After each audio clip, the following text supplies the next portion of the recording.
So, your uncle. What's wrong with him? He's possessed. As in the devil? Something like that. He says a dark man is following him, watching him at all times. What do you make of it? It's nonsense, of course, but I'd be lying if I said it didn't bother me. You see, it runs in my family. Possession? No, Detective. Deteriorating melancholy. Practically every member of the Hartwood family is driven mad before they grow old.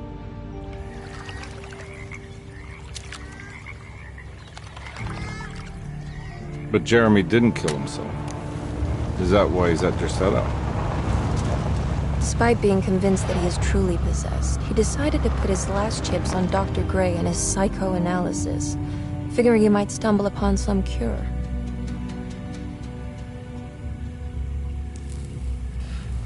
You mentioned the letter. I received a disturbing letter from Jeremy accusing the staff and all the other patients of being involved in some cult. And now they are also out to get him. Could it be real? Or is it all just in his head? It's a story he tells himself, Mr. Carnby. Anything to avoid the truth. Which is? That we're all terribly insignificant. That people mean so very little to one another. That there is no one out to get Jeremy Hartwood because he isn't worth getting. Here we are.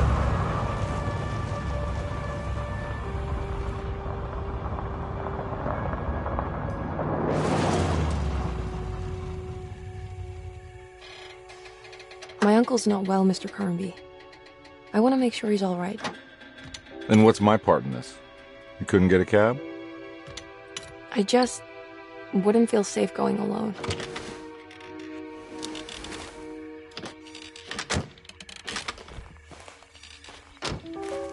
Did you bring a gun? Yeah. You think it'll actually come to that? No. But you might need to wave it around depending on how agreeable the staff will be. What exactly are we gonna do when we find Jeremy? I don't know. Let's just find him first.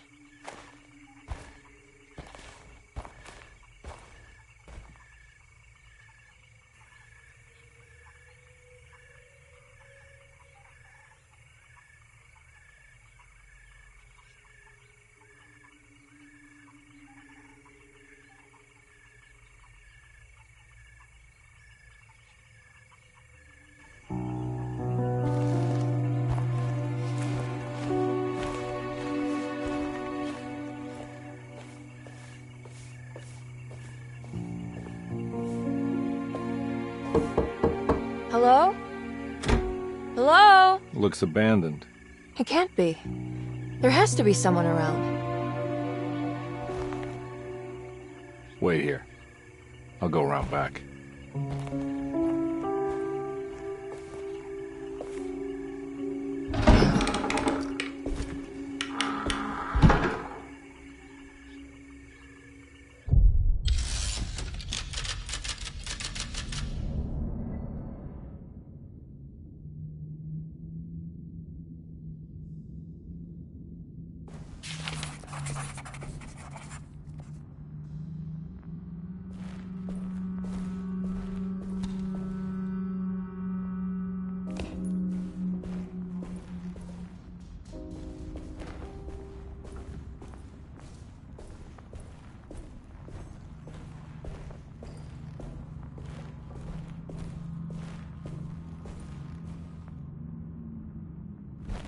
Now what do we got here?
Nah, I'm not getting in there.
That's one big tree to fit inside a conservatory.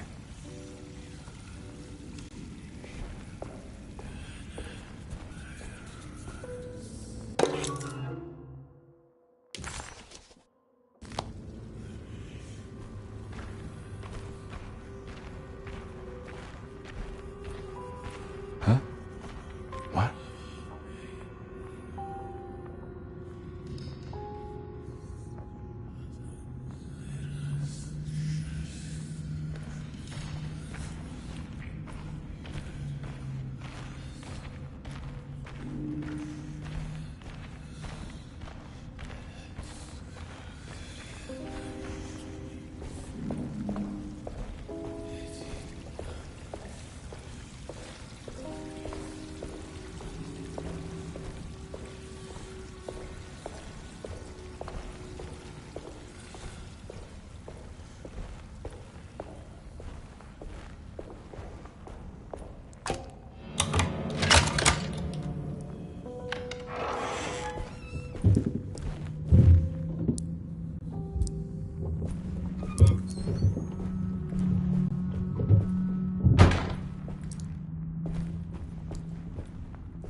Don't mind if I do.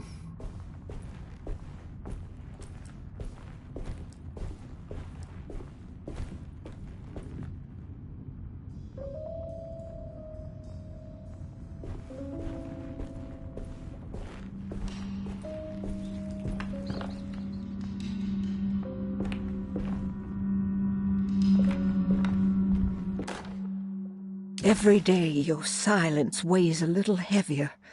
It's been a difficult year for everyone, and many have lost all hope. I read in the papers about people suffering. Pictures of dust-covered landscapes without a drop of water.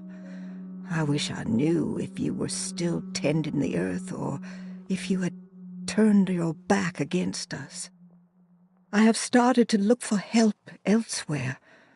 I pray you will tell me if I am going down a path that you find disagreeable. With help from Baptiste and Charlotte, I found comfort in the practice of the voodoo. I have long been skeptical of that Caribbean cult, but it's been of good use to me. It seems all harmless in my book. I see some words dreamt up by the Creoles, and I carry around a small pocket of gree-gree. Nothing of this is mentioned in the Bible, of course, but the French Quarter priestess tells me it's all connected. She says the Christian God is just one more perspective on the creator of things. That's what I like to think, but the other way around, that the spirits of her faith are just aspects of you, our Heavenly Father. I am so grateful for the words you gave Mr. Hartwood. We will sing your praises at St. John's Eve. The world will be blessed soon again. Only the sacrifices of the Old Testament compare to your demands. Let it be the truth. A mother of earth, wood, and dirt. A mother of 1,000 young. Sacred sand, $1. Black cat oil, $1.50. Devil shoestrings, a quarter. That makes $2.75, madame. What was that you were telling the doctor? A goat without horns. What does that mean? Ah, you must have misheard me, madame. I said no such thing. Please, I know I don't look like any of you, but I'm devout. I'm ready to do what it takes.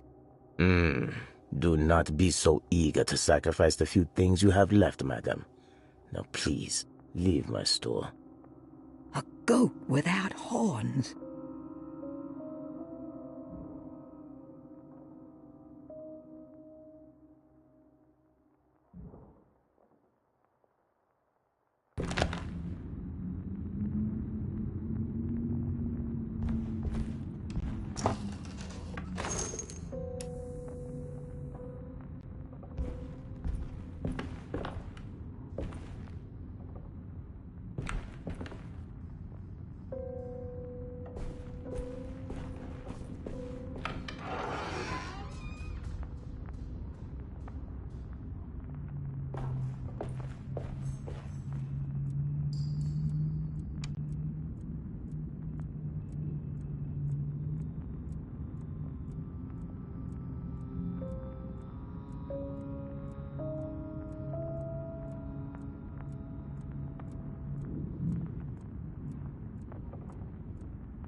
Akambi, why am I hearing from Gloria Allen that you got some job at the loony bin? You better not be thinking of paying her off before me. I don't want to take you for a ride, so get me my money. I'll be at the Maccabean all night if you score some dough. Obed Morton.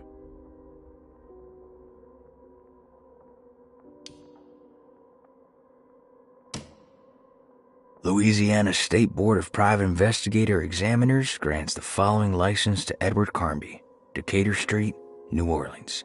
License number 196692-LA. Good until May 15th, 1930.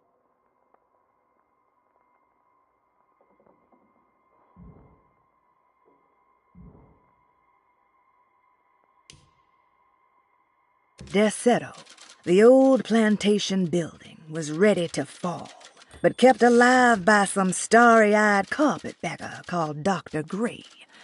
Seeing how the staff couldn't even be bothered with answering the door, Detective Carnby figured they would just head inside and grab Jeremy. He just needed to open the front door for Emily first, so she could talk to her uncle.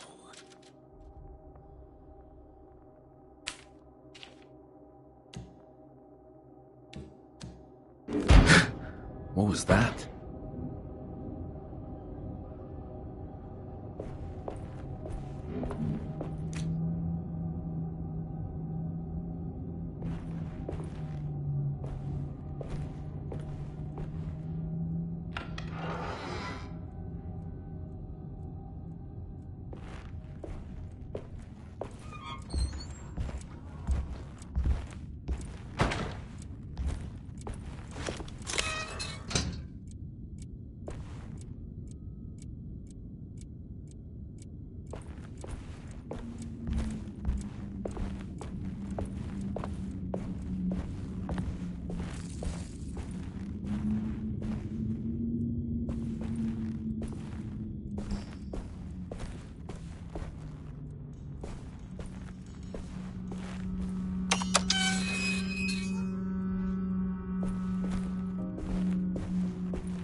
I need the key.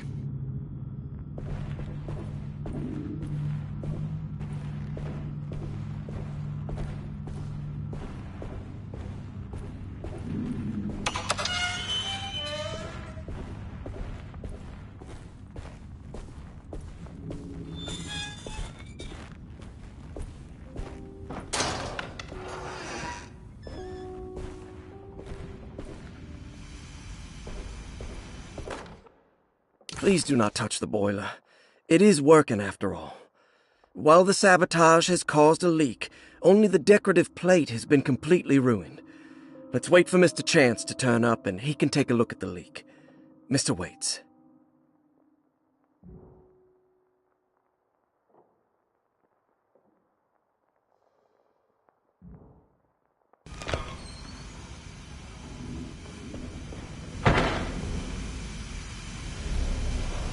That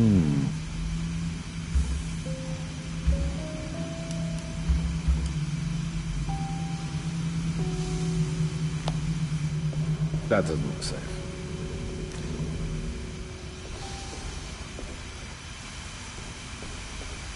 There's something missing.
Oh.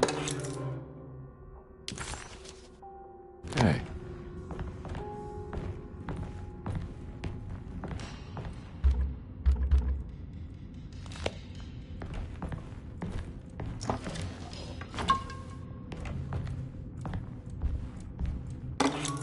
Sunday, June 22nd. I spent all day looking for Jeremy. I should have cared for the others, but I'm scared that he will do something irreversible. Cassandra is upset that I didn't give her the latest shipment of pain medication that Waits brought from the post office yesterday. I would have given it to her, but the company didn't send a new key this time around, so the box is just sitting there on my desk. They must have figured we had plenty of their gimmicky keys by now. I only remember seeing one lately. Grace was playing with it inside the grand parlor. Unless it turns up by itself, it will have to wait. I have to figure out where Jeremy is. I think Jack knew something. That dog of his found a strange rot permeating the house. She's showing us, he said. Like those blots and streaks of fetid rot was talking to him.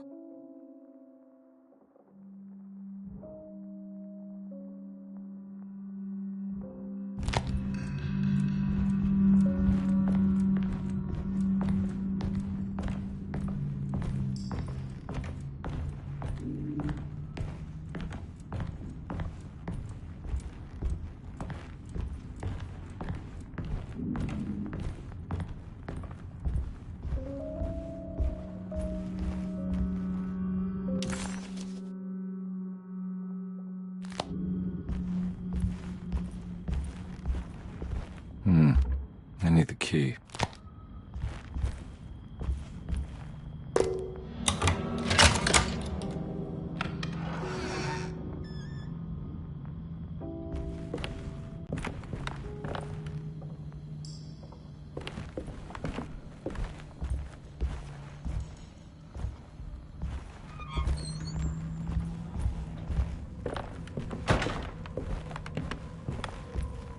It's wedged shut.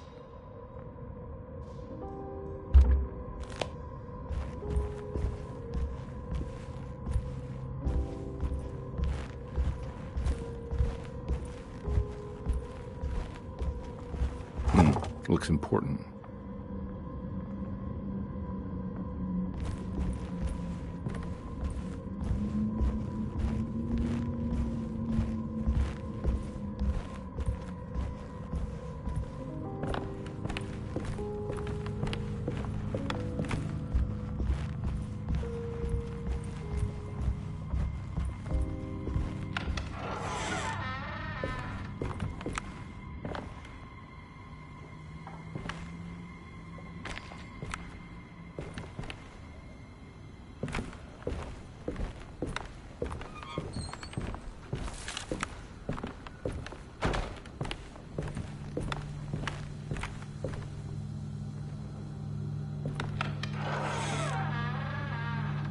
Oh.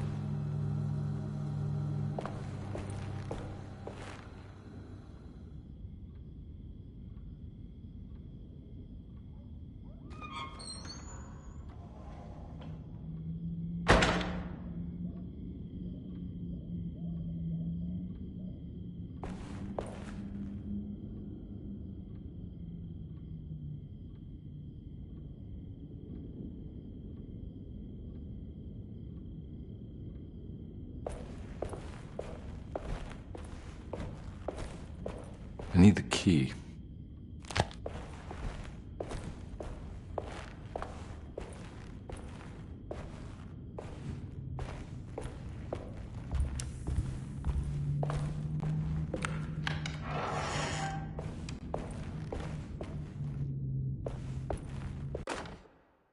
The Great Depression. President Hoover raises tariffs on over 20,000 imported goods in an act to protect American labor. Following the collapse of the Wall Street stock market on October 24 last year, American industry has suffered greatly. Thousands of companies have gone bankrupt and left a large part of the American workforce unemployed.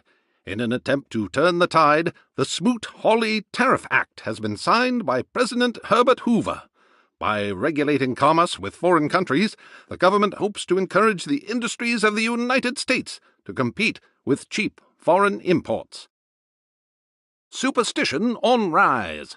New Orleans voodoo stores and spiritual mediums see increased profit during troubled times. While the market has faced hard times ever since Black Thursday of last year, voodoo doctors and snake charmers see significant rise in number of customers. With the coming Eve of St. John on the 23rd, the police expect increased cult activity around Bayou St. John, the southern shore of Lake Pontchartrain.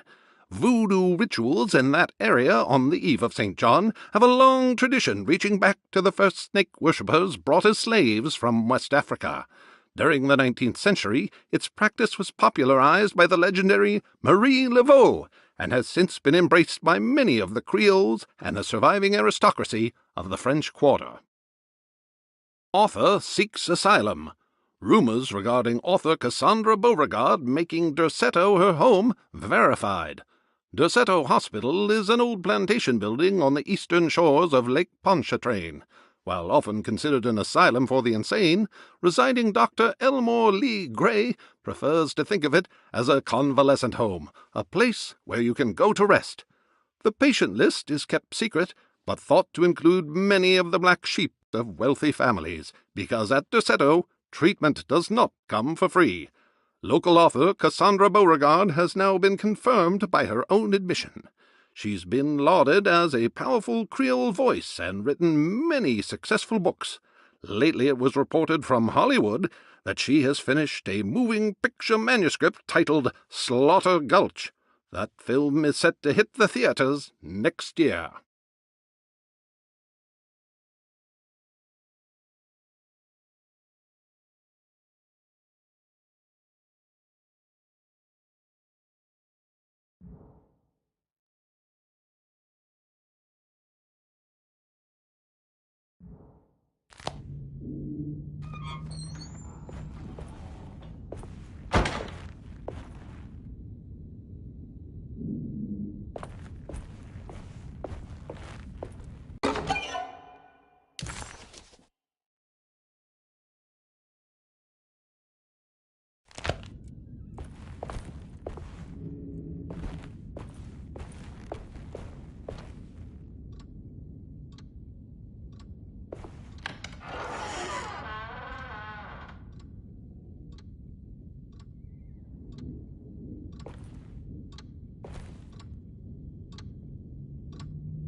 key.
I need the key. I need the key.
I need the key.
Nah, I'm not getting in there.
the key.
I need the key.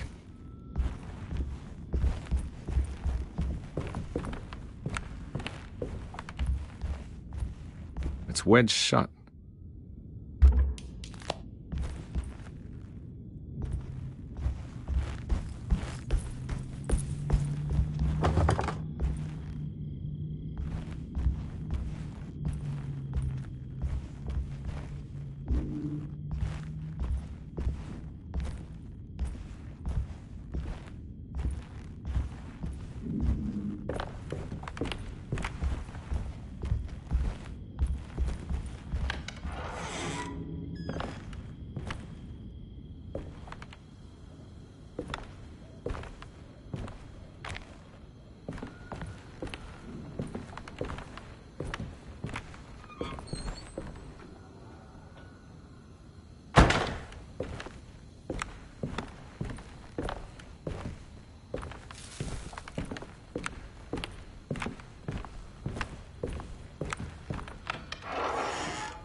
Thanks.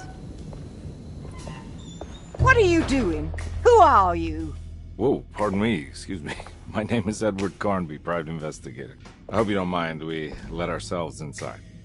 I do mind. This is private property. You can't just barge in here. I'm sorry about all this, but I'm looking for my uncle. It's urgent, and no one was answering the door. We can't hear you knocking anymore. None of us can. Who is your uncle, darling? Jeremy. Am I right? She has that Hartwood gloom, doesn't she? That's right. I'm Emily Hartwood. I just came to make sure my uncle is all right. Well, he is unavailable right now. You will have to come back another day. Unavailable how? Is he sleeping? We can wait. He's lost.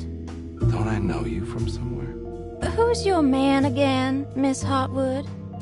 My name's Edward Carnby, private investigator. Splendid.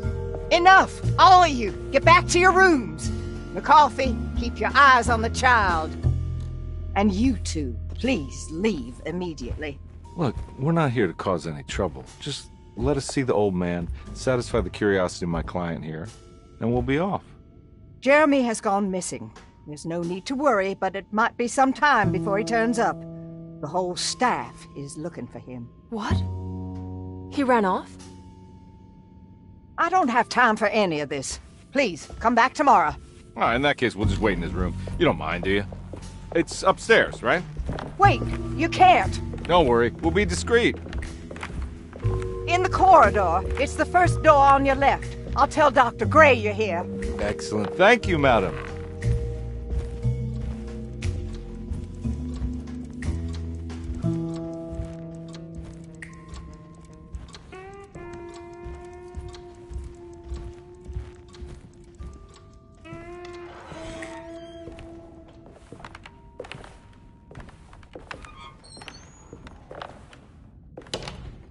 All right, here we are. Let's look around. See if we can dig up any clues.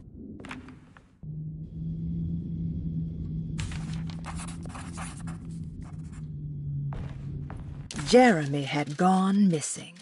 The housekeeper said the staff at Derceto was looking for him, and that Detective Conby and Emily should come back tomorrow. Hoping to wrap up this case before leaving, Conby hustled his way inside Jeremy's room, leaving the housekeeper flustered and running for Dr. Gray, the chief of Derceto.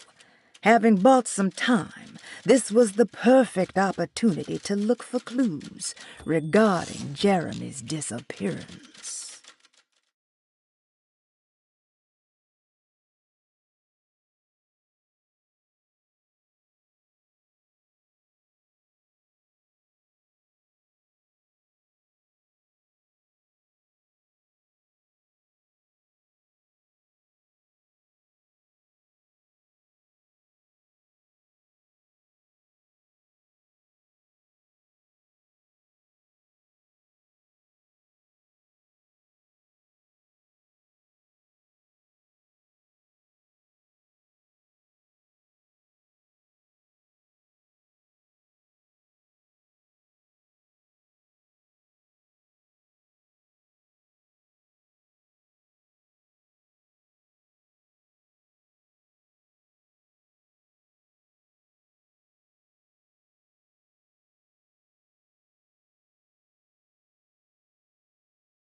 Every night the dark man stands opaque at the threshold of my room, counting the days until my spirit spills out of my tired shape. Only his pallid mask shelters my remaining sanity. Staring directly into the face of that demonic sultan would surely sunder time itself. Would he have looked the same to my father as he struggled for his life? Does his veiled face haunt my niece quite the same way? I wish so that I could rest my soul in that sunburnt convent of Teruel. Would I find you there, Juan? Or Senora Perosi, back from the beyond? Every night I hide from him, moving from one misshapen memory to another. Scenes conjured out of fantasy and delirium. Places I struggle to even paint. I wish I understood your death, Senora. Is there anything I could do for you but bury you in that bleak necropolis. That triumphant chapel rising above the ledges and the oven vaults shall be your sepulchre, where you may rest, and I shall weep.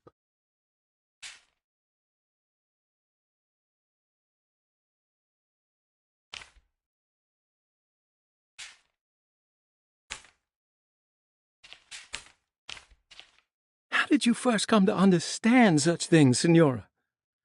How did you know that the battered boiler in the basement would lead me to Lafayette Cemetery? Or how the old upstairs clock, with its astronomical motifs, would take me to that hateful mound outside of Claremont Harbor? Those are my memories, my past. Is there perhaps a chance, if ever so small, for me to see Tarawaya? Oh, I want that more than anything. Please, let my talisman take me there. Let me sit with Juan under his Bodhi tree. Despite having sold me that talisman, Miss Jackson, the voodoo priestess, revealed none of her secrets to me. That's why I had to travel to Tonka. Instead, she cruelly told Baptiste, my caretaker, that he would be betrayed and killed in the most awful way, that the one he loved would pierce his thigh with a sharp spear, and that he would be devoured by his own mother. What a terrible thing to say.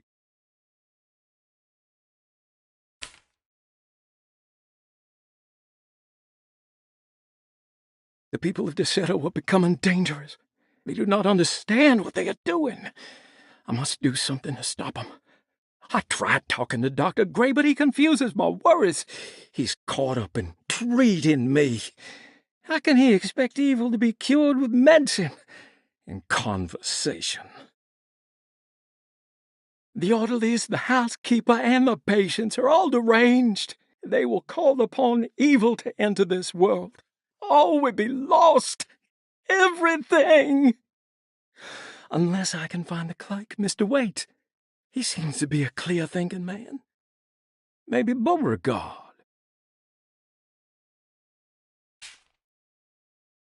The dark man offered me a prison, and I accepted. I signed that miscarried contract and entered the dark pact. Everyone is safe, except for me.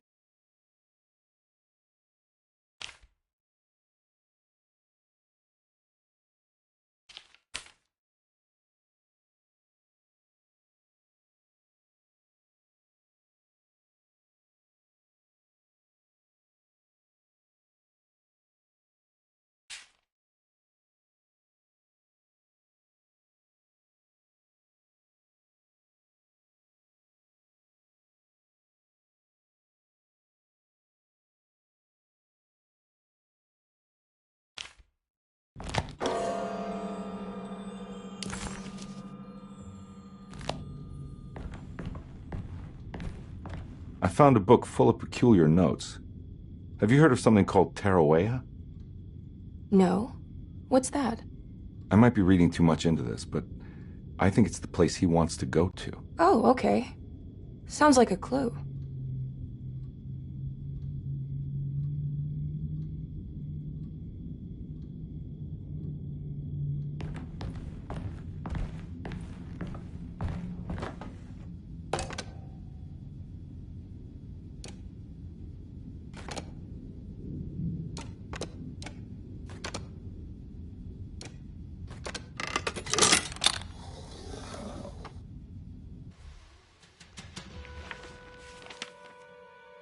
Hey, you know anything about this? Looks like some sort of talisman.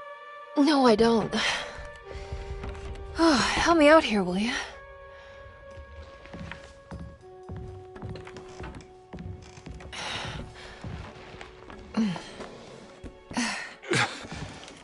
I would kill the guy to throw some of this stuff out. I'd be crazy too if I had this much junk lying around.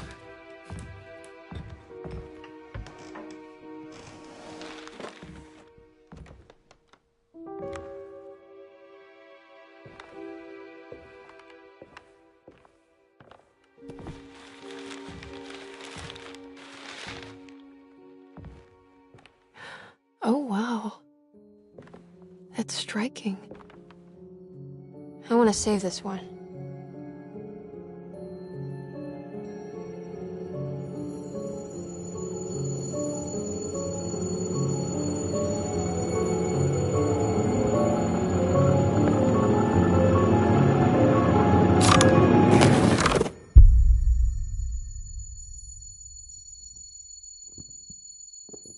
All right, come on. I want to go see Dr. Gray.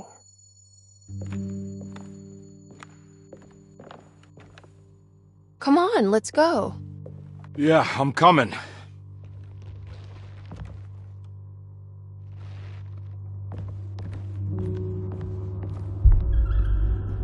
Miss Hartwood. Emily?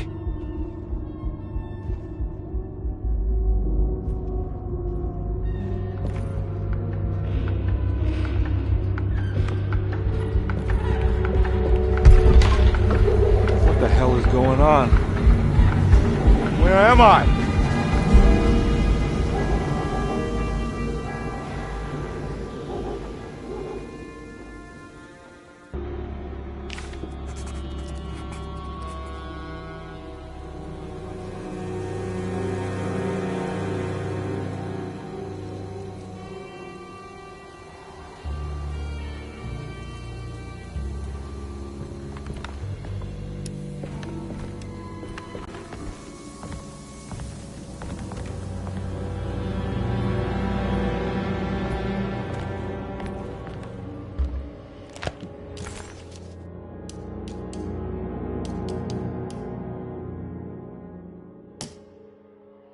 Talisman with black sunstone. An ancient navigational tool found inside a cheniere along the Bayou Tonk. The old grave was uncovered by oil riggers and said to have unleashed a vagabond devil that massacred its finders. 3 numbers are needed to span a bridge between the scapes of dream and memory, according to Stein. Not where I want to be, but it's a start. 3, 5, 8.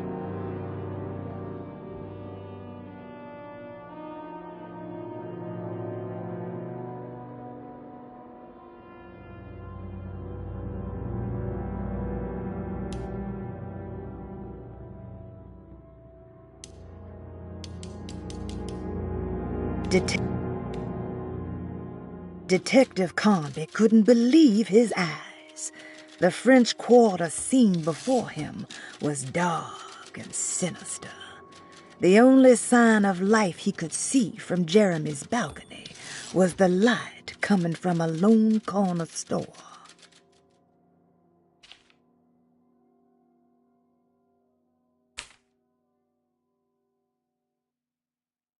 Desetto, the old plantation building, was ready to fall, but kept alive by some starry-eyed carpetbagger called Dr. Gray.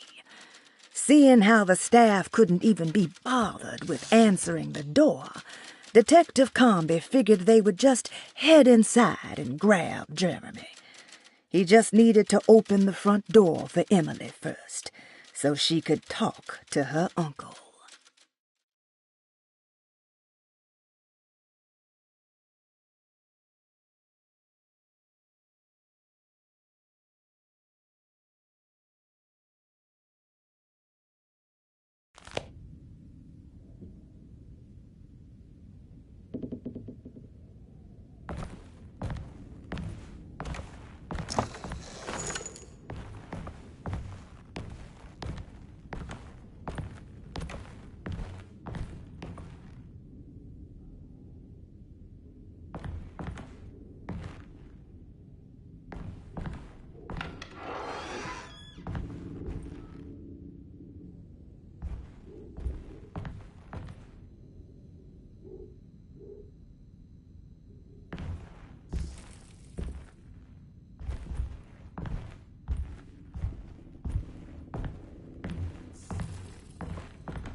Can't go that way.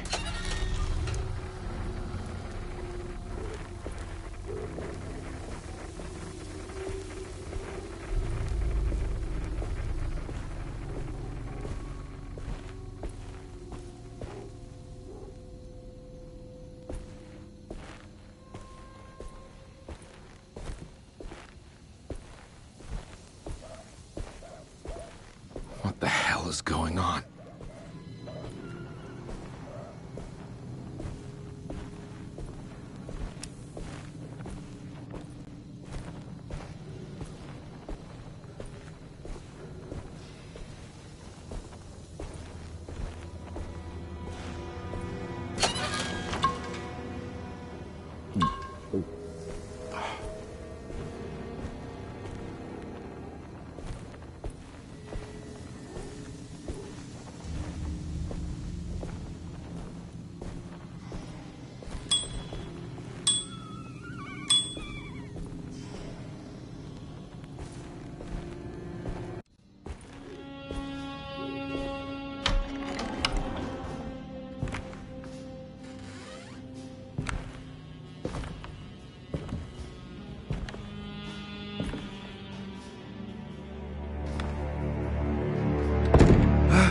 Let them get inside, compare. They're not the good kind. Are you... Is this your store? There are no owners here. We both strangers in Jeremy's store. Jeremy did this. How? Pact with the dog man. Jeremy warned us, but we didn't think much of it. I'm Detective Edward Carnby. I was hired by Jeremy's niece to find him. Oh, yeah? How much you paying you? $150. She's sure getting her money's worth tonight. Are you a thinking man, compare? No, not if I can help it. You know, I think Jeremy's hiding in a way we can't find him. He has this juju necklace that guides him. The talisman? That's right. It's some magic charm he got from Miss Jackson down the street. The voodoo priestess? You know surprising things, compare. Yeah, the Mama Loa. Here, take the key. I locked the gate to save her place from all the ghouls and goblins getting inside. Maybe if you go there, you can find some clues to show you the way. Thanks. I'll have a look.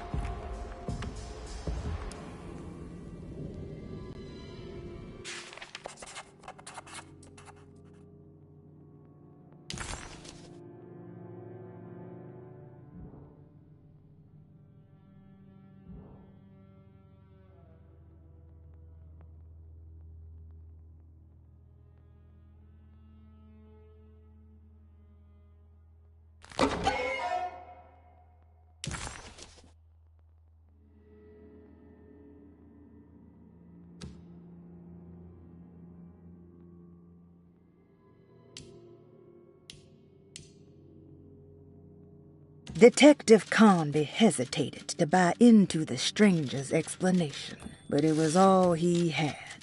Baptiste, this mountain of a man, seemed to suggest that this other world they had been pulled into was built from Jeremy's scattered memories.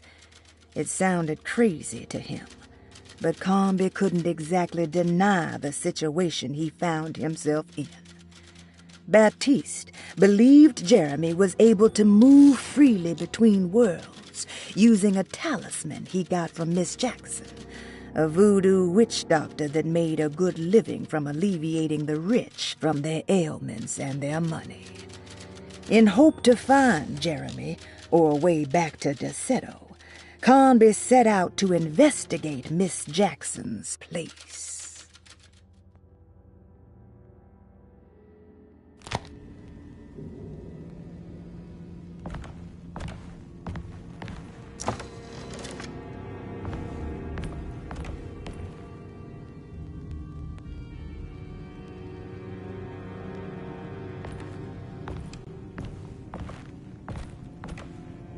You want to come along?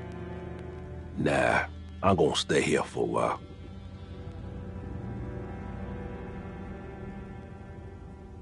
Anything I can do for...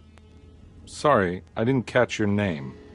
Baptiste, just tell my sister Lottie I'm alright if you see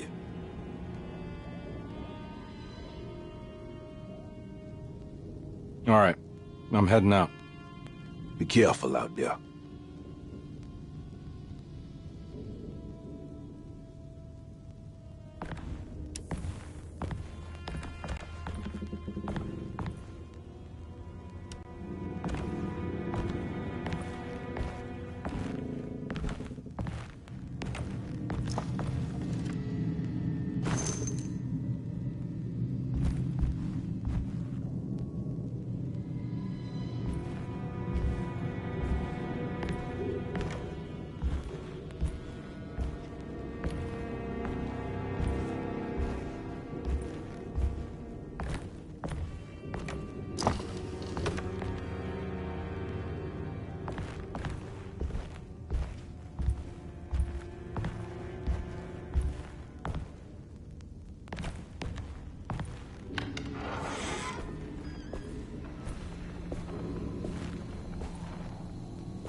I can't go that way.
I can't go that way.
Oh.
Ah!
Ah!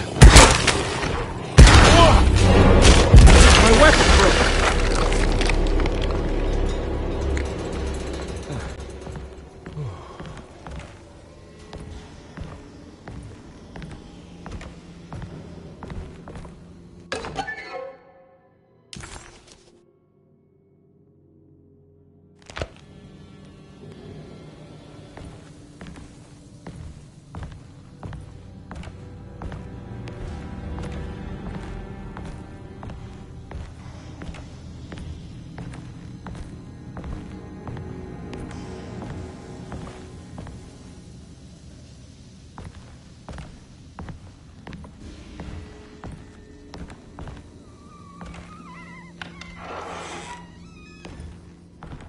I recognize this place. It's Miss Jackson's seance parlor.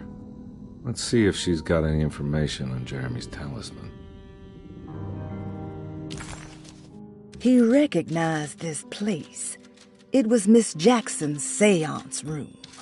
The last time he was here, he had been trying to figure out the significance of wasps' nests and horsehair wrapped up in red silk. An image of a dead woman stabbed with hat pins flashed inside his mind. Conby shuddered. This was no time to dwell on the past. He needed to find out about the talisman and get back to Desetto.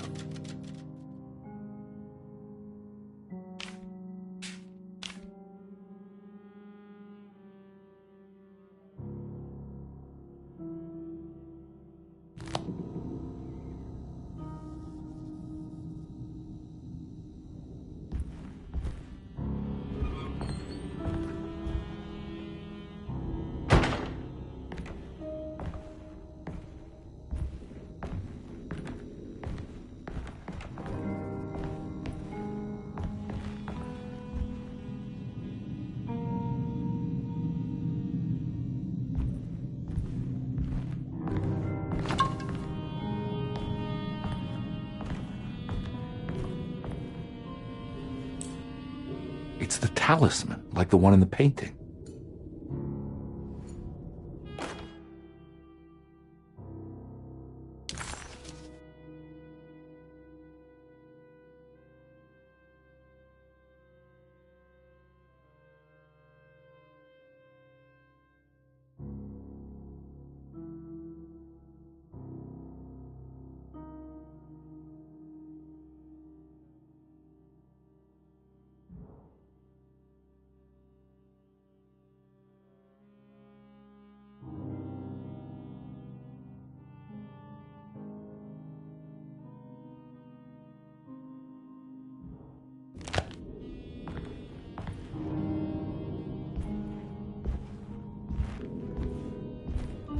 I think it's meant for the talisman.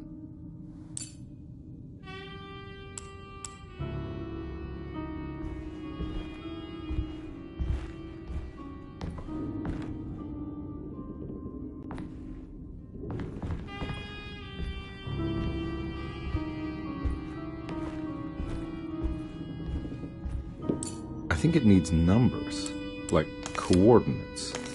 Maybe there's something in Jeremy's notes.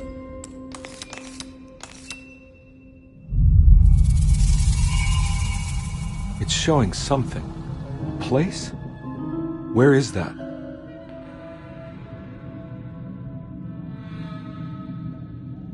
Huh.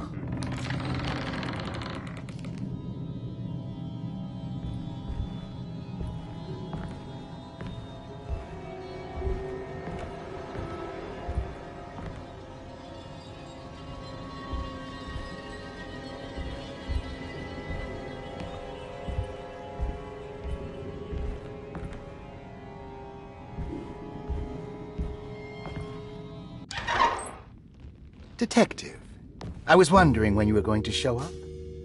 Mrs. Thompson told me you were here. I understand you are working for Jeremy Hartwood's niece. Yeah, I guess so. I mean, you're not wrong. We came here for her uncle. I just didn't expect... I didn't expect this. You are Dr. Gray, right? That's right. You don't happen to have some identification, Detective. I'm not keen on having strangers prying into my business. Oh, Detective Edward Conby, Decatur Street, New Orleans. Enjoying the Vieux Carré, Detective? Those old French quarters, the voodoo people, the gangsters. I'm sure you live an exciting life. Well, it's not quite like the stories, Doc. Just trying to make a living. Aren't we all making a living? Well, welcome to Desetto, Detective. I hope your time here will be useful. Now, what can I do for you? Why don't you tell me where I can find Jeremy Hartwood? Why wouldn't that make for a short visit? I wish I could tell you, but I'm afraid I don't know. A drink, Detective? Anything brandy. Oh, You do belong in the French quarters, Detective. Armagnac or cognac? You know, just give me the cheap stuff. I'm not much of a connoisseur. Having low standards is not a virtue, Detective. Let me see if I can broaden your perspective. What can you tell me about Jeremy? I wouldn't want to go into details about his condition. Doctor-patient confidentiality. I'm sure you understand. Sure, but he is crazy, and he's gone missing. Why? Here, try this. Ooh, it's good. Got a bite? It's called a sidecar. The trick is not to be afraid of the tartness of the lemon. Then, for goodness sake, don't overdo the triple sec. Okay, what can you tell me about Jeremy? Well, let me think. He is an anxious man, constantly worried about events not presenting themselves according to his model of predestination. He complains about things not being carried out in the right order, and that some things simply shouldn't be. Is any of this helpful to you? Not really. I was hoping for some direction where to look next. I'm sorry. I have nothing for you then. You should talk to my orderlies. They have been looking for him for a while now. I'm sure they would appreciate your help.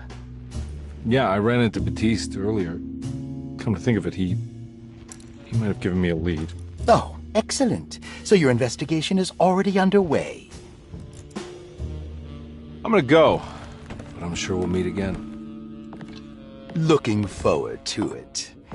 Safe returns.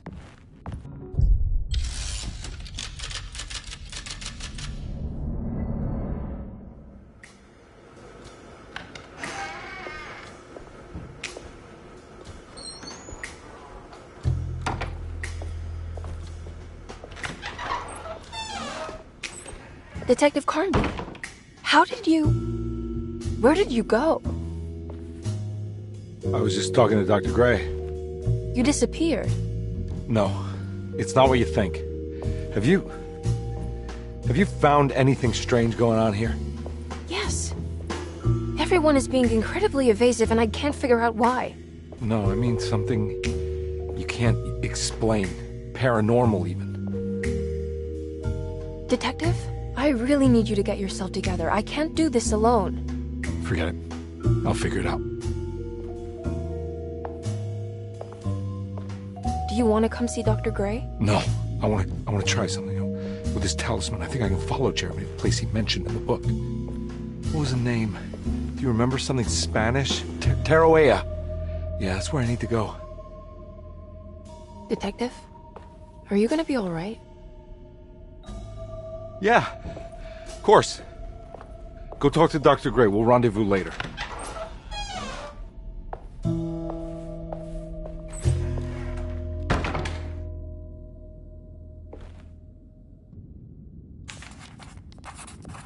While Detective Carnby was grateful to be back at Derceto, he was eager to test his hypothesis. After having suffered through that sinister world, dressed as the French Quarter, Jeremy's writing could be read much more literally. What if Jeremy used his talisman to actually visit those places he mentioned in the book? Carnby felt certain that this was the answer. He wouldn't find Jeremy hiding inside Derceto. He would be in one of those other worlds. And to follow in his steps, Carnby would have to investigate the old clock and the boiler and find out what part they played.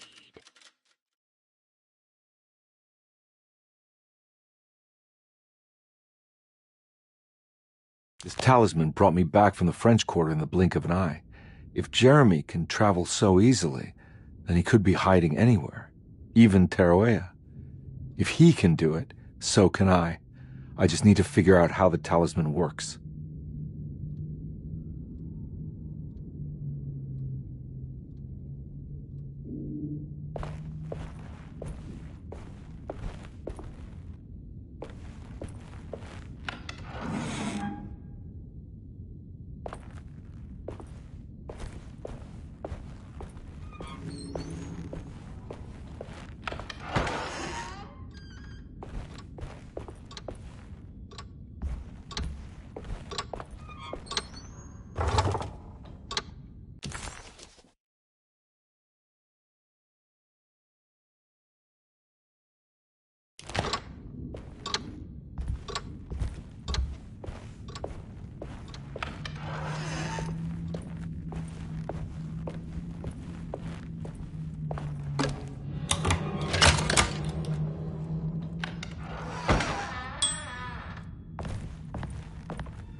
saw your notice in the boiler room.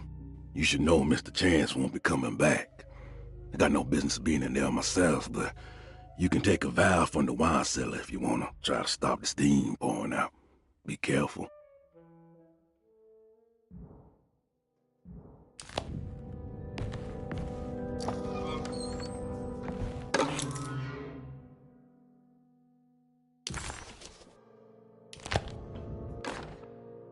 Dr. Elmore Lee Gray is DeSeto's chief doctor. Accounting and all administrative work is handled by me, Paul Waits. Magdalena Thompson, or Mags, is responsible for the household. Jean-Baptiste and Charlotte Tabois are responsible for keeping the guests' medical regimens in check. Finally, Jack Chance is our gardener, who can occasionally be seen in the conservatory, but is for the most part busy outside. There are currently 6 guests at DeSeto. Malcolm McCarthy and Ruth Tallant reside on the first floor.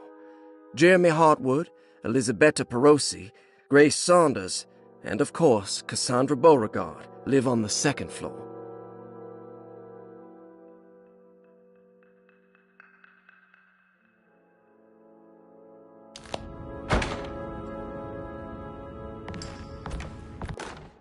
Paul, you're right about the plates on the boiler and the clock. They have been sabotaged, and I think I know who did it. They have something to do with Jeremy's episodes and how he seems to disappear at night. Right now, it's important that you keep an eye out for any of the pieces. I want to find out if I can repair the plates. Let me know if you find any of them. Lottie. Tell Lottie to take a look at the well in the kitchen garden.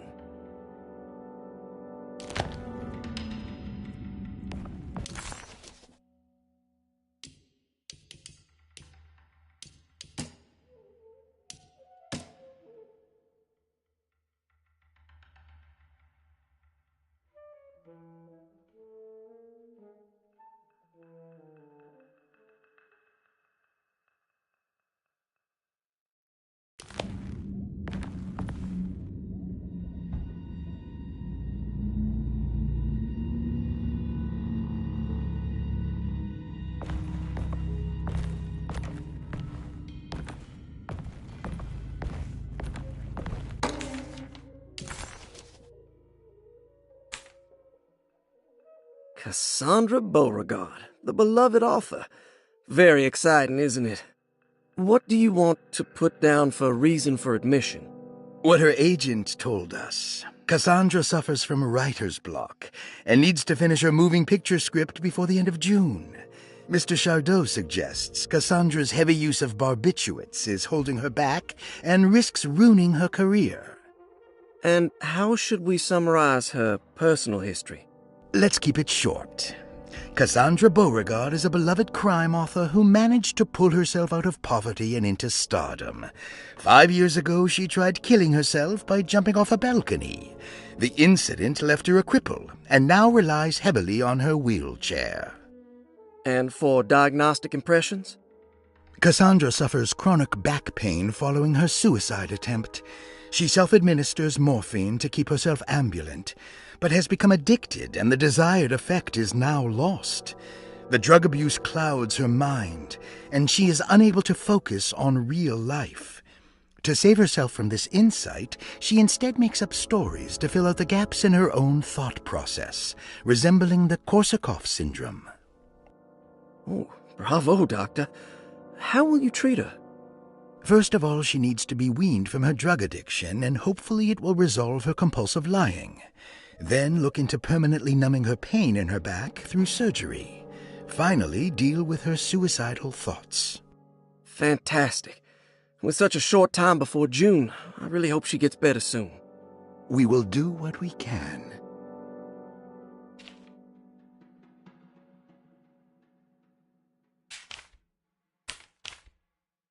Grace Saunders, 11 years old. Reason for admission? The mother insists on strict supervision by a proper gentleman to avoid further perversion of Grace's adolescence. Personal history? Grace's family possesses modest wealth and status. Her childhood seems ordinary, spending most of her time with private teachers and family friends. Grace's father recently passed away, leaving her mother the sole caregiver. And diagnostic impressions? Grace has trouble dealing with her father's death. She is willingly suppressing her feelings on the matter and isn't properly acknowledging the trauma she suffered. Any planned treatment? Grace needs nothing out of the ordinary. She simply needs parental guidance. Eventually, we can work on her feelings toward her father. Thank you, Doctor. I'll finish the paperwork and get her installed.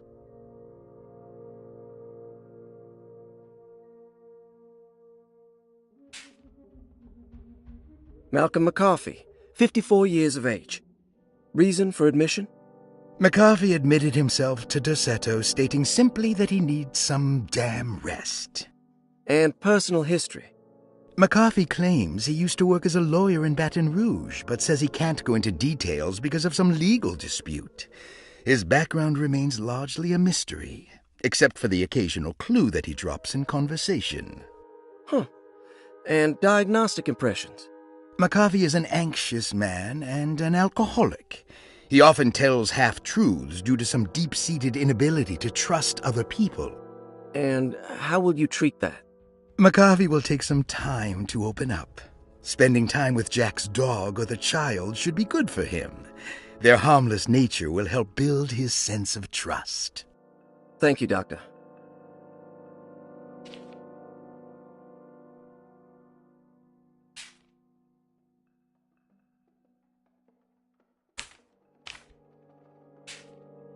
Elisabetta Perosi, 33 years old? What should I put down as reason for admission? Well, Perosi broke into Dorsetto and was found wandering the grand parlor. She was confused and suffered partial amnesia. She insisted she belonged here and offered to pay for her stay. Right. What do you make of her story? Perosi claims to have been a member of the Astarte artist colony some 20 years ago, a claim that seems contrafactual due to her young age. She looks to be and even thinks she is 33 years of age.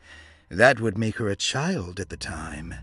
It seems fair to say that Perosi's story is untrue, deliberately so or not. Diagnostic impressions? Do you have anything? Perosi's story is peculiar because she retracted her story about the artist colony. She no longer claims to be the same person as Elisabetta Perosi. However, my staff's research has confirmed there was a Perosi at that time who was in her early 30s. I suppose this case will take some time to investigate. How will you go about it? I wanted to contact the real Perosi, but it seems the whole colony disappeared one night. September 29th, 1915, during a hurricane. I will have to take it slow and figure out what this spell of impersonation could have been. Oh, I'm sure it will all clear up eventually. Thank you, Doctor. Ruth Talon, 29 years of age. Reason for admission? Ruth's father wishes that his daughter be removed from New Orleans nightlife for the foreseeable future. He fears that her overly free spirit is tarnishing the family's reputation. Sounds simple enough. Personal history? Ruth comes from considerable wealth. Her family owns several hotels and restaurants. Unlike the rest of the family, her sense of adventure has taken her around the world, including France during the Great War as a photojournalist. The last decade, she has provoked many rumors of being a debauched flapper, bordering on nymphomania. And diagnostic impressions? Despite her father's frivolous reasons for her to be admitted, Ruth does seem to provide an interesting case. She is refreshingly open and doesn't shy away from talking about her life during the war or her continuous celebration after returning to the States. She is admittedly a sexual deviant and feels no remorse. And her treatment plan? Simply staying at Dorsetto should do wonders for Ruth. If not, at least for her family's reputation. Ruth doesn't need to change, but with therapy I might be able to share with her some sympathy towards her family. I doubt she will settle down and become as dull as the rest of them, but at least she might try to be more discreet in the future. Looks like all the patients are accounted for, except for Jeremy.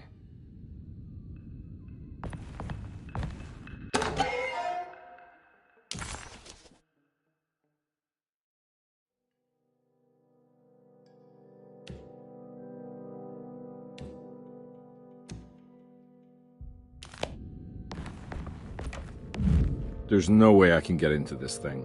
Better leave it alone.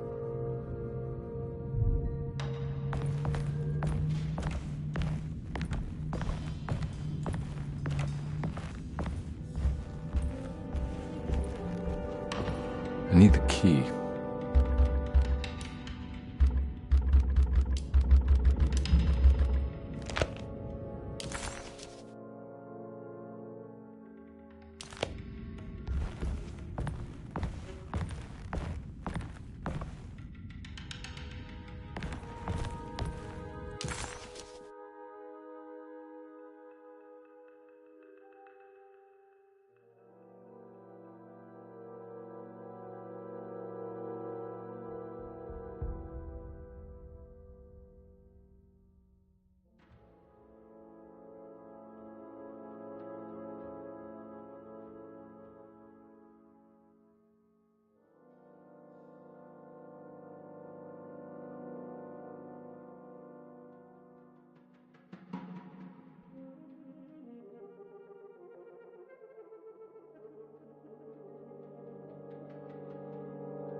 Oh.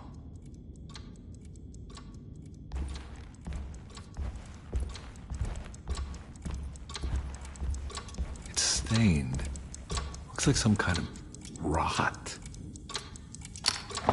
This must be the clock that Jeremy wrote about in the commonplace book.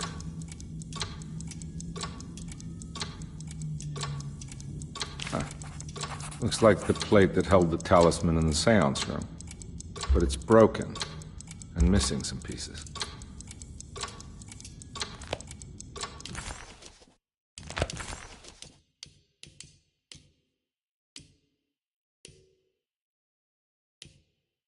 If it wasn't for the collection of peculiar statues, the old astronomical clock would draw every eye in the room.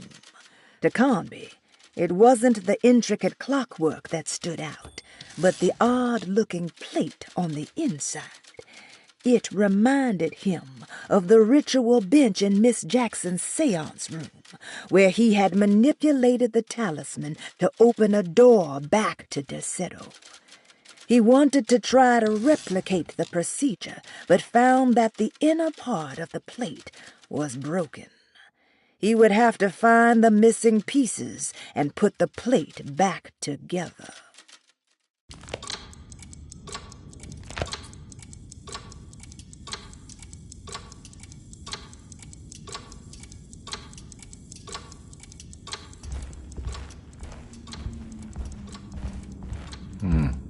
I need the key.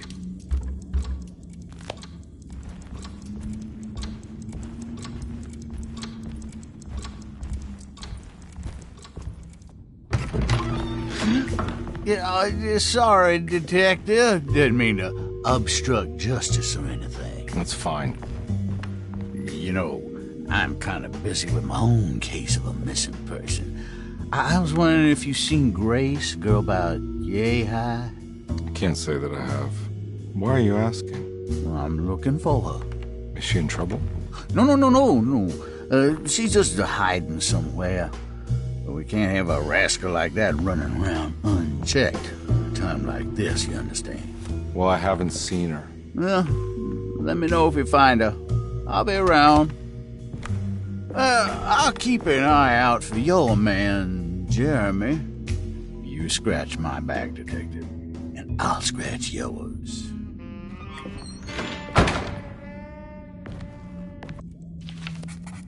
McCarthy reminded Detective Conby of an old barfly he used to know.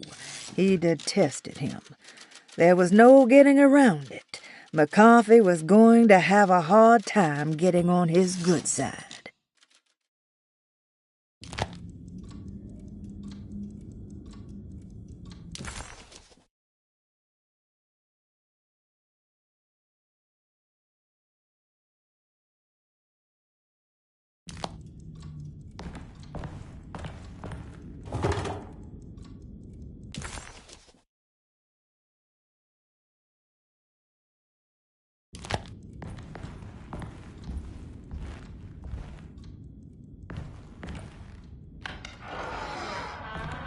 Looks like everything's back to normal here.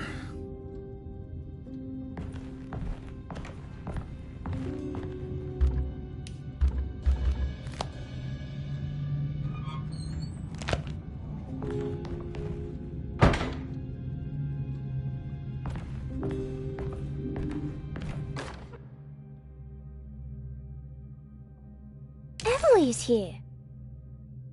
Emily's here.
How eccentric.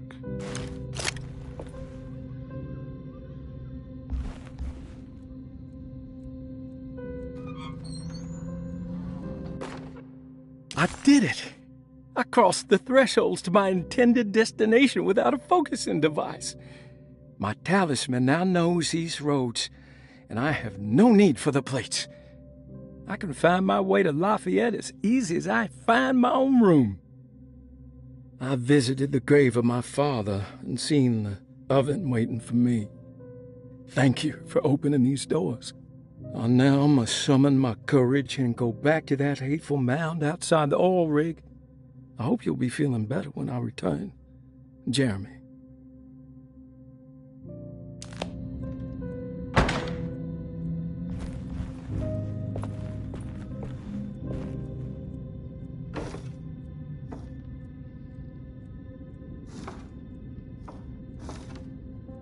These paintings got some grim-looking rot on them.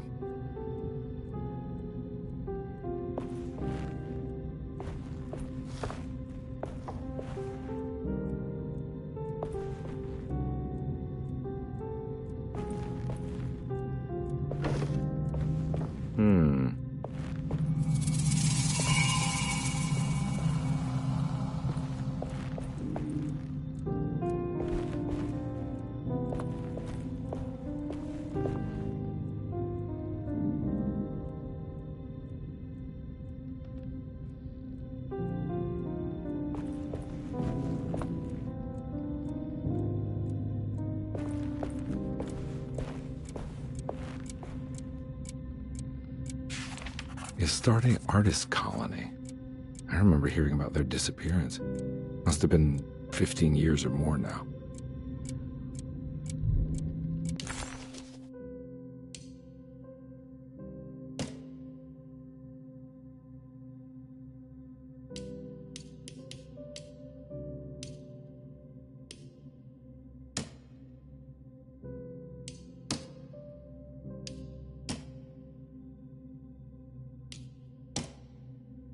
The simple astrology cipher was a favorite among the artists who lived in the house 20 years ago.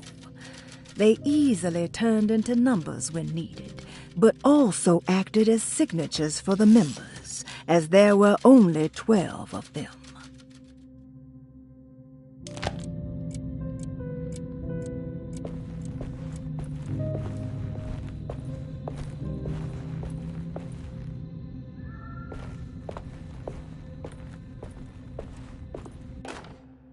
Will I need to remember how to get them out again? They are locked up for good reason. I am sure she is still able to whisper the answer in the ears of the wrong people. But not for long. I will see her burned soon enough. That black goat will be sacrificed to put an end to it all. Then it will all be over. No more Derceto, and sadly, no Astarte. Those good pirates of Pontchartrain. May you still sail the lake, until you find the shores of Hali.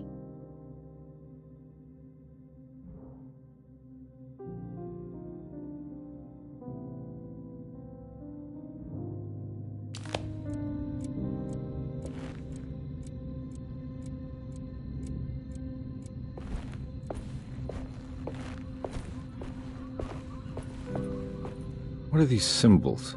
Looks like alchemy. Or star constellations.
Got it.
Detective Conby had a hard time understanding what had happened. It did feel similar to when he was pulled into the French Quarter, but with less power and purpose. Did he cause this, or was it something else?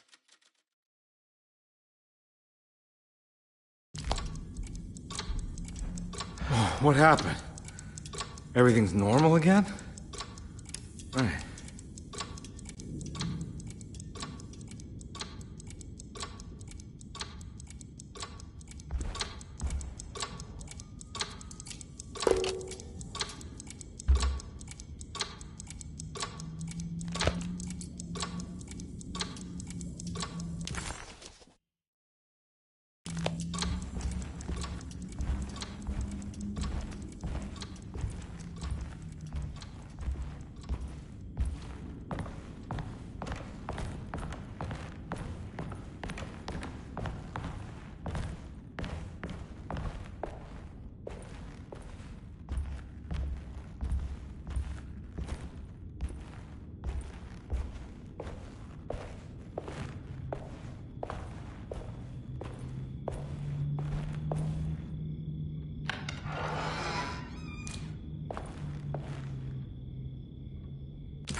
Lost Plantations of Louisiana, Thierry Briclot, 1917.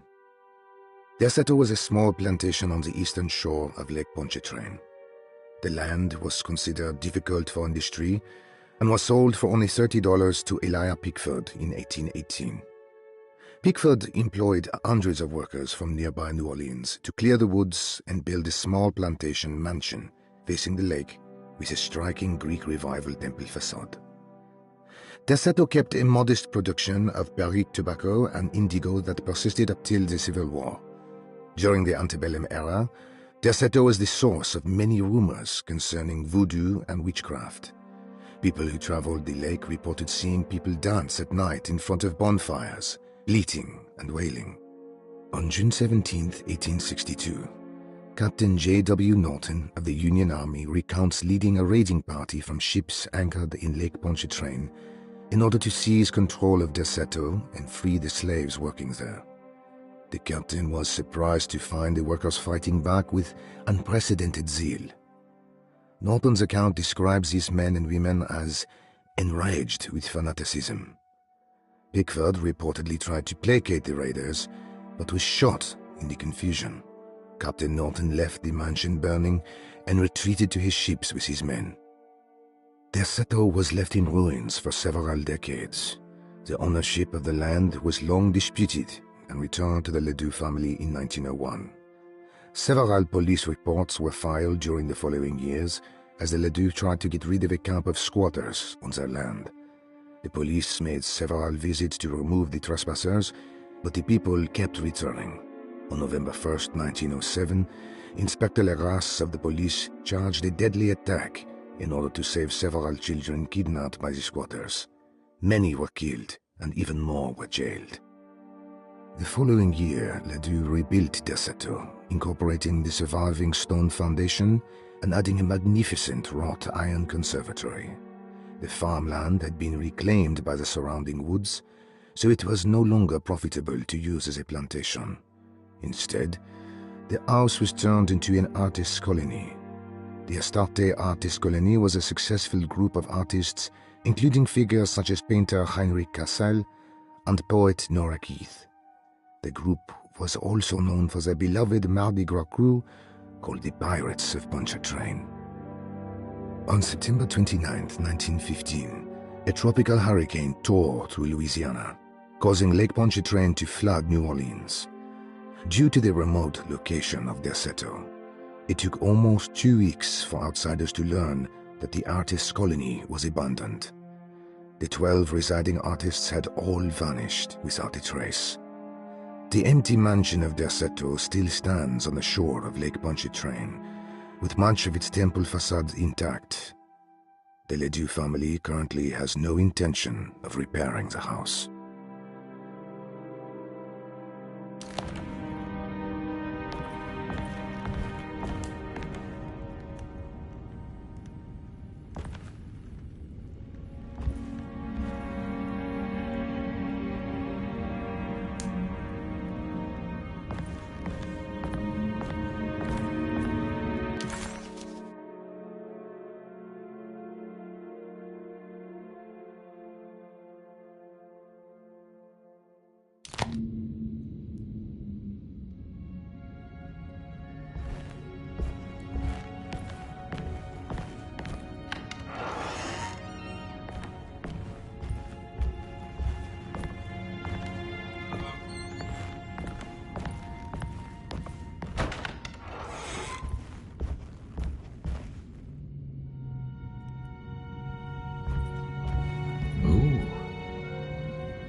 It's wedged shut.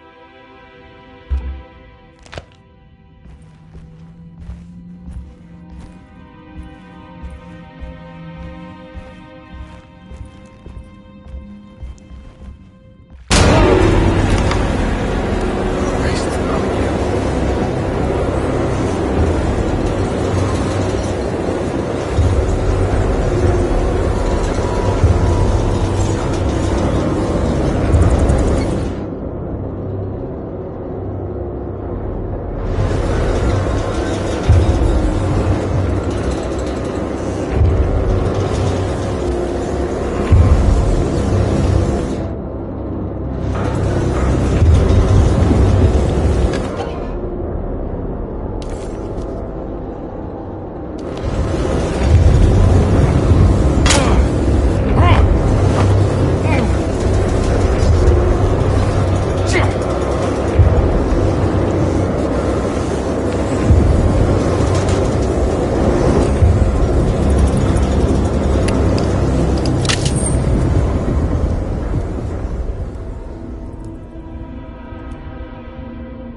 hell is going on?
Got it.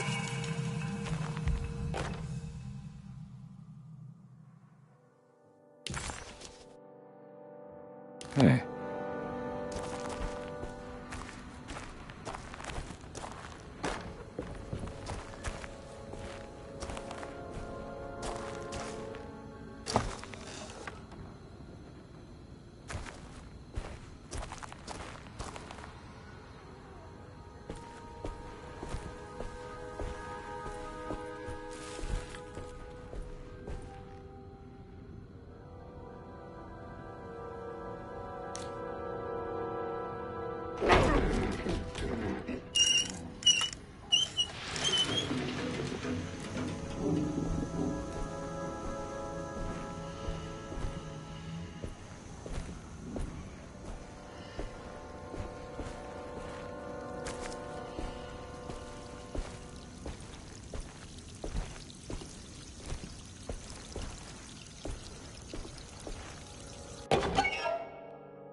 This can't be real.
think I've seen this somewhere.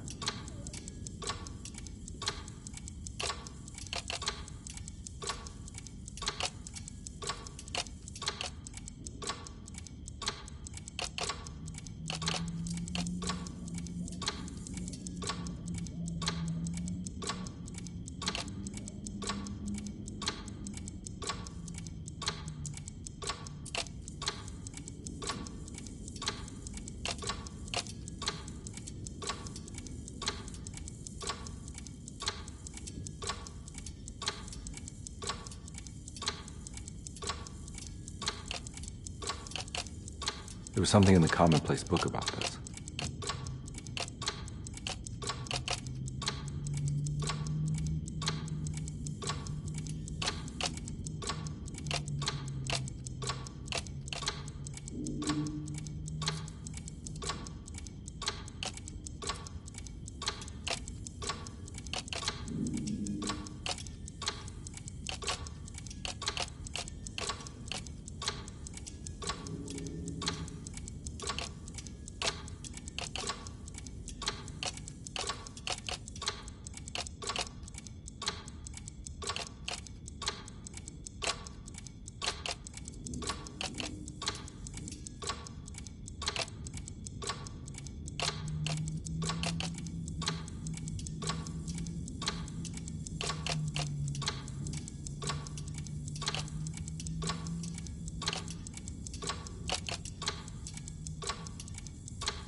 I think the clock broke.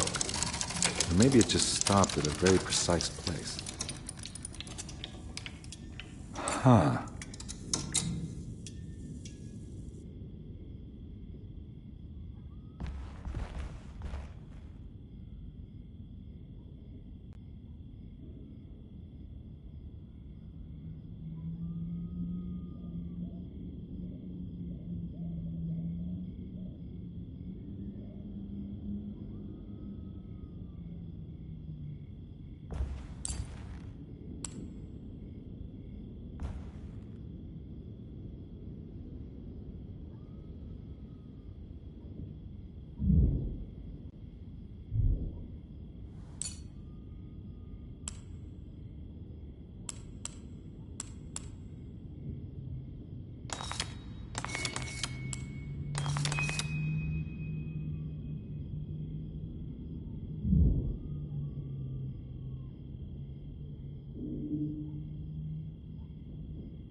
There's a picture in the black glass. It's showing me something.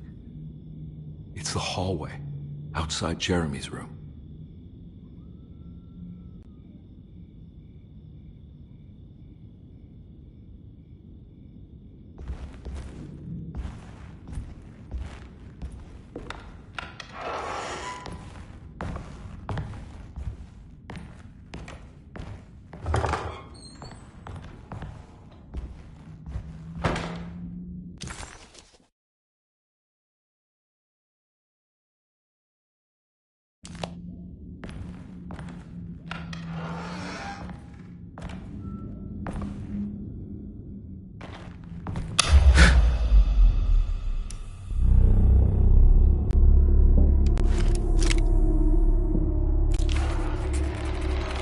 As his pride faded, Detective Conby was left with a feeling of unease. He had successfully managed to enter a whole new world. How could this be? And why did he accept this so readily? One thing was clear. There were no answers to be found by standing around questioning reality, knowing only what he read in the commonplace book. Conby headed off to look for Jeremy in the hateful mound.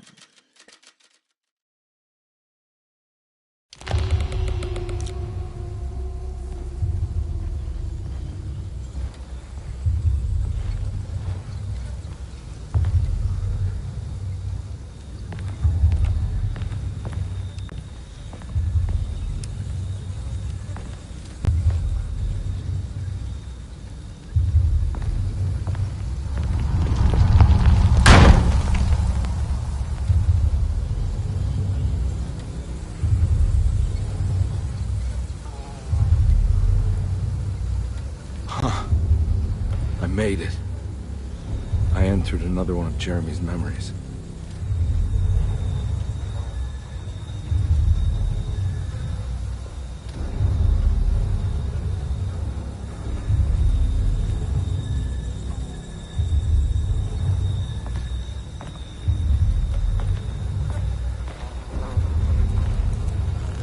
Ugh.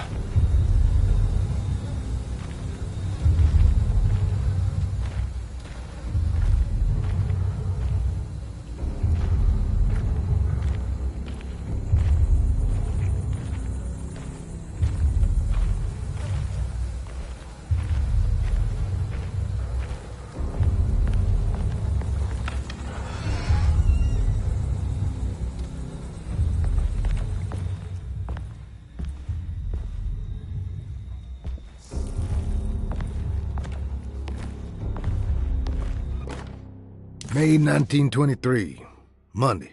All okay, ready for delivery. Maintenance. Oil pump must be serviced. Any tampering causes large spills unless properly forestalled. Tuesday. Shipment delayed but delivered. Maintenance. Service bridge close to broken. Wednesday. Prospectors reluctantly agreed to show the burial mound to Mr. Hotwood, a painter, who read about our finds in the papers. He means to return tomorrow and try to find a way inside. Thursday. Mr. Hotwood's efforts delayed. The workers seemed nervous about his presence. Hotwood promised not to return to the compound. Instead, he has taken up an offer by L'Officier, the riverboat captain, who means to pilot him to the site tomorrow morning. Hopefully that's the end. Work can resume. Maintenance. Bridge from the oil tower to the bayou has collapsed. Sabotage suspected. This is the devil that guides us now.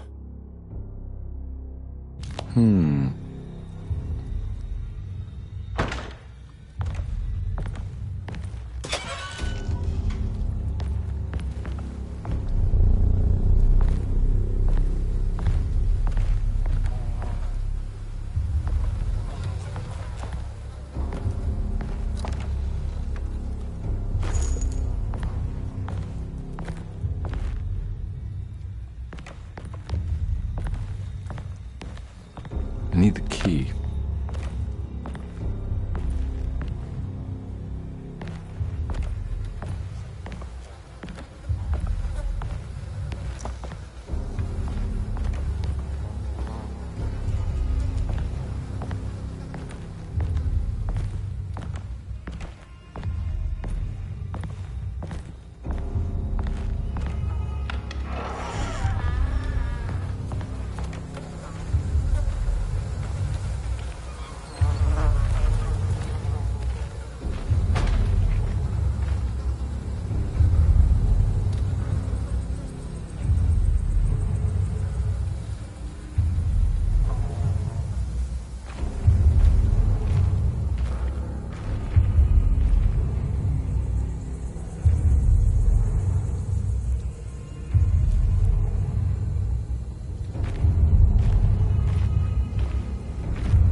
There's something missing.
Got it.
pretty weak. I just need something to break it.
fall to your death and go up in flames?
It's the hateful mound Jeremy talked about in his book.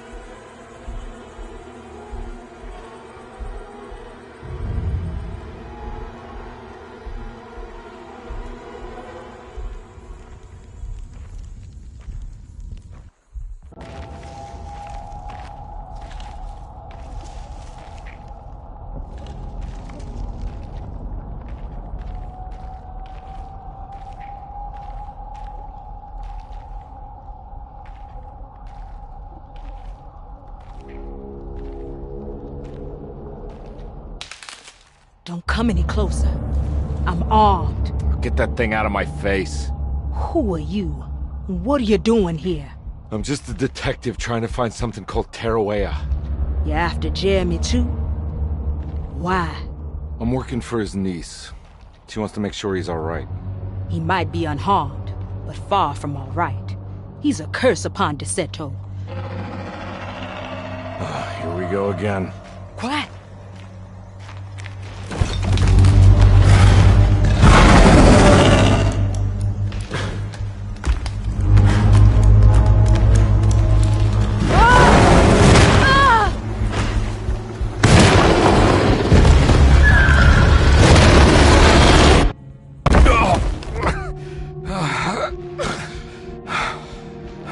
Oh, Christ in heaven.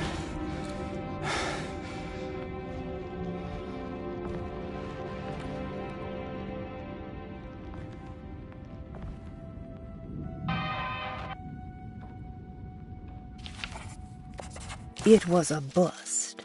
The oil rig and the hateful mound led him nowhere closer to finding Jeremy. Conby was sure he had struck gold when he found Jeremy's bag, but it was just a trap set by Lottie, another of Deseto's orderlies. Things got out of hand real quick, but somehow Conby managed to find his way back to Deseto none the wiser. At least it was one item off his list. Now he had to figure out what to do with the boiler.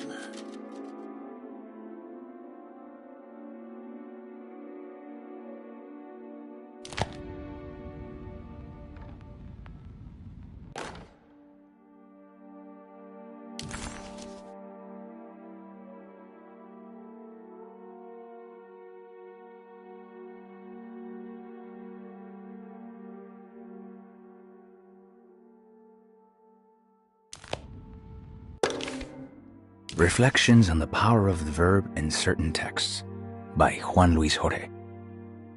To act is in itself divine. Even the slightest movement of our hand is evidence of our soul in motion. Yet our free will is so easily overwhelmed by the dullness of everyday life. Our actions become rote and rigid, in spite of luxury and comfort. True divinity is found in the choice of leaving the stage where we all perform. People who discover this freedom unexpectedly will be struck by the terror of this revelation and become paralyzed, or worse, turn to suicide. However, if you are able to weather that storm, you will discover that there is a divine path beyond that fear. There is a chance to dismount your destiny and make something new. Something that hasn't been planned for or predestined. There is difficulty in explaining this type of acting as it transcends our everyday choices. This isn't some banal decision choosing one career over the other, or even who I should marry. Leaving the stage, no matter how, isn't a matter of course correction. It's a rejection of the story that the Creator is telling.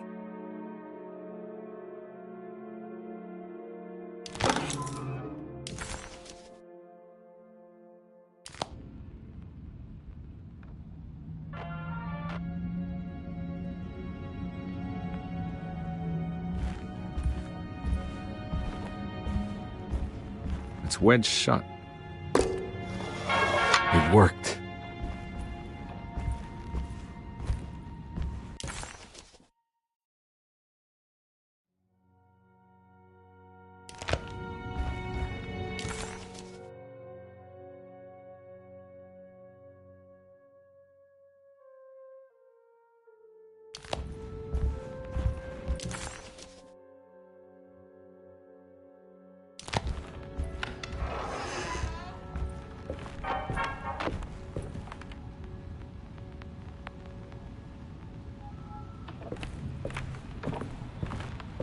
I don't think I have everything I need.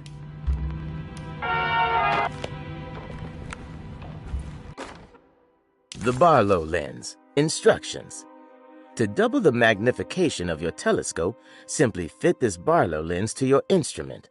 Then operate the fine-tuners to adjust the distance between your lenses. This is easily done while looking through your eyepiece. Simply search for a position where your picture is clear and appears flat. When correctly tuned, your telescope should present a clear picture with magnificent magnification.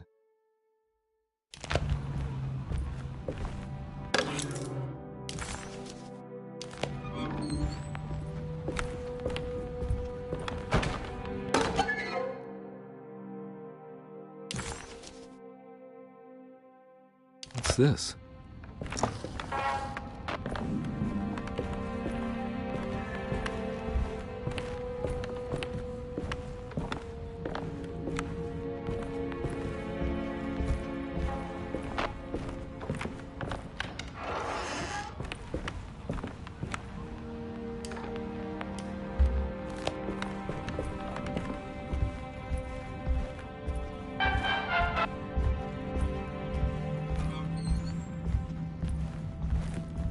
Now we're talking.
It's wedged shut. It worked.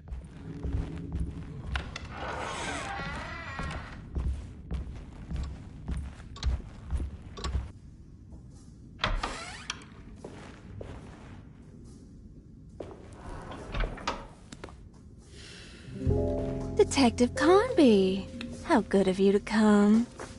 Let me pour you a drink.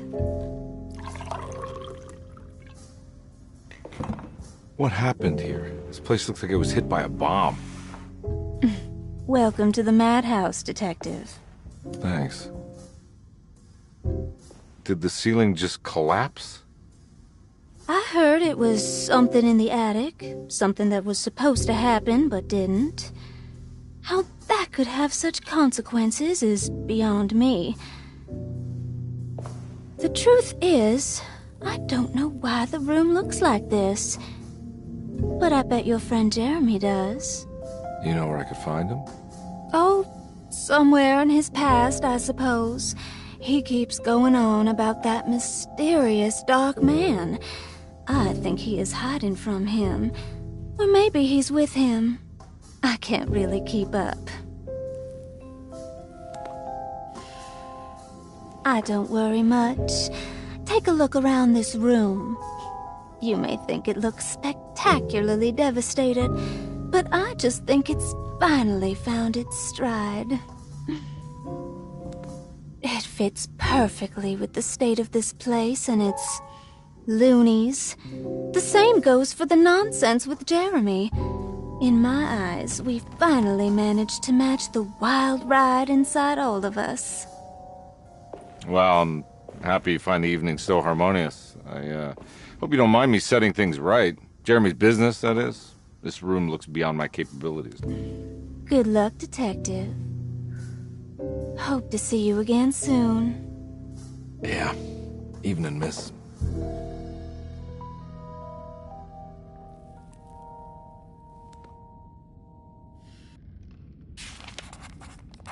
Ruth seemed like a handful. Her talk about Jeremy and the Dark Man made it sound like she might know something of importance. But ultimately, it felt like a dead end.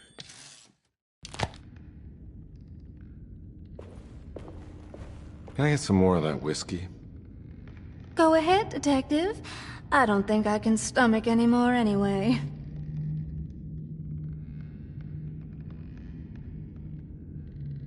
Am I bothering you? On the contrary, Detective, I enjoy watching professionals at work. Well, I better get going. Bye now, Detective. Don't take any wooden nickels.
I need the key.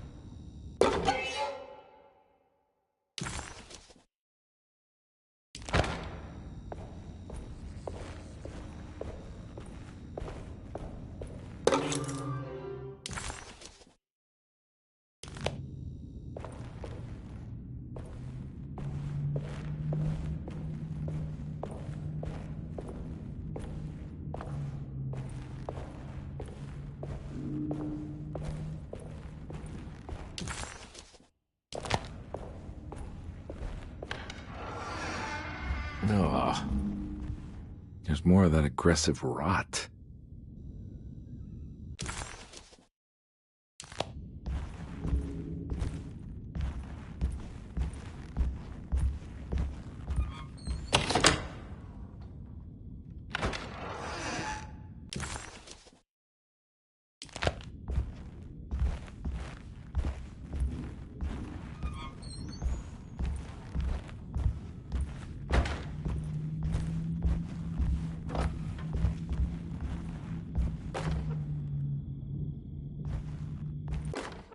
On the commonplace of evil, there lies virtue and stark irreverence, careless thoughts of luminous indifference. But blame not the beast we once were, which science so often wished to refer. Not the wicked full of sin, it is you who stand and grin. All our good intentions aside, whereupon we build our pride. Sunless solitude, follow not this corrupting light.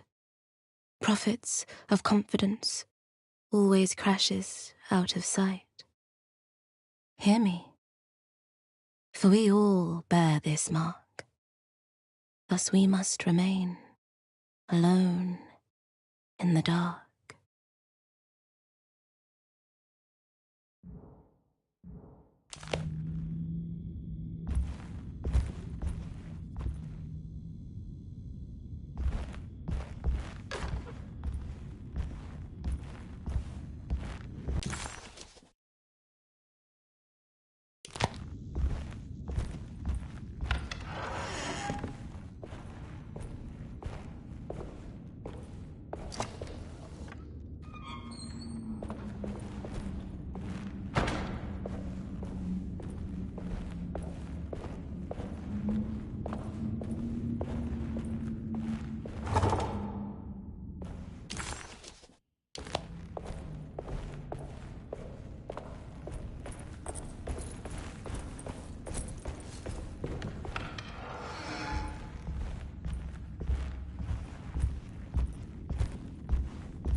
There's something missing.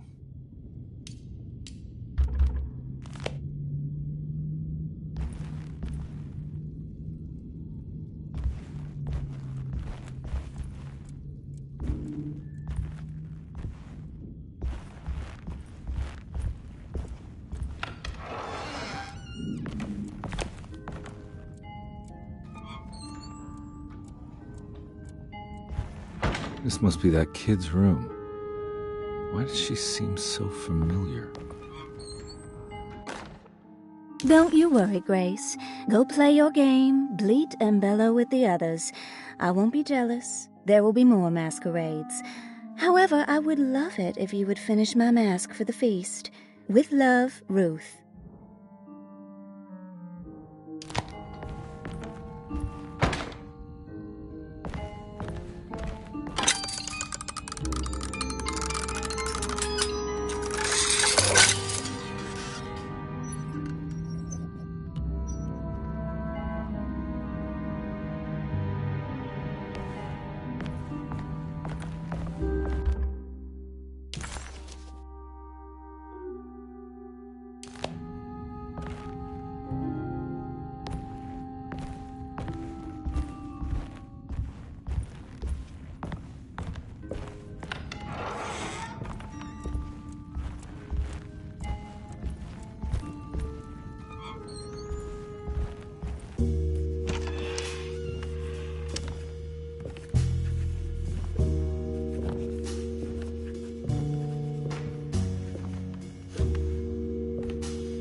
What you got there? You drawing something?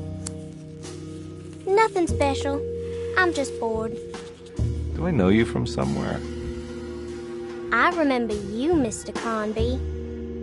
From where? Don't touch that. Cassandra wouldn't like it. She wouldn't like it at all. Do you know where she is? I'd rather not talk about it. It makes me upset. Besides, she'll be back after the Feast of St. John.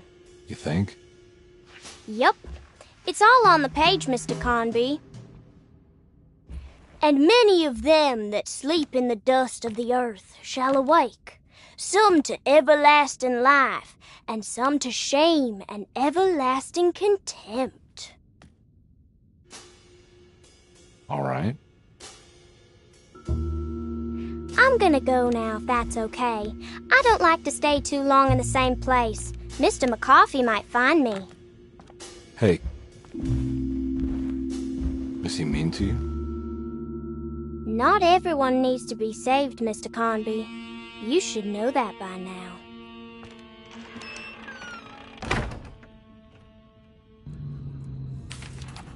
Why did that girl look so familiar? Detective Conby just couldn't quite remember.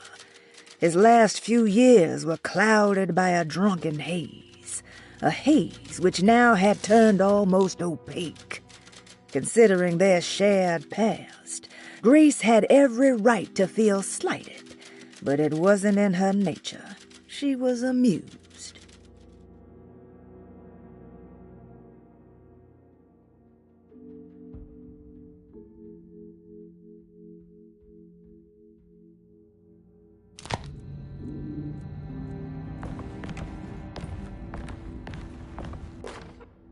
Miss Beauregard, I picked up your medicine at the post office today. As you understand, it needs to be administered by the orderlies for your safety. I have put the box in Lottie's room for now, and I'm sure she will find you as soon as possible. Mr. Waits.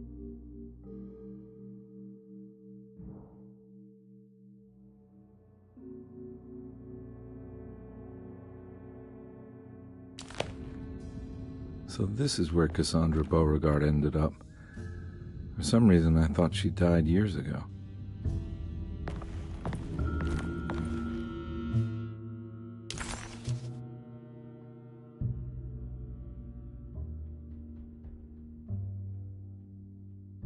Huh. It's another one of those strange padlocks.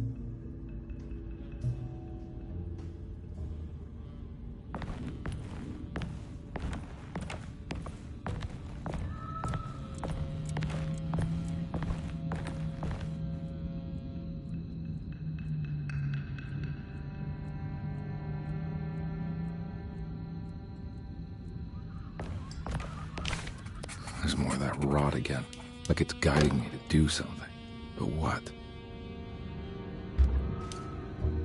I don't think I have everything. If I find the full set of bottles, then maybe I can make something out of the stains of rot.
It worked.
Jeremy?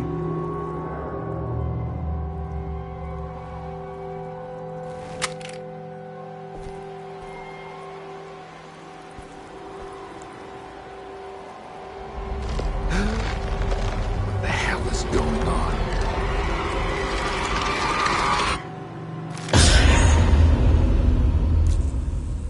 Where's the body? Conby didn't know what to make of the grotesque vision of the dead clerk. Was he dead, or was it all fiction?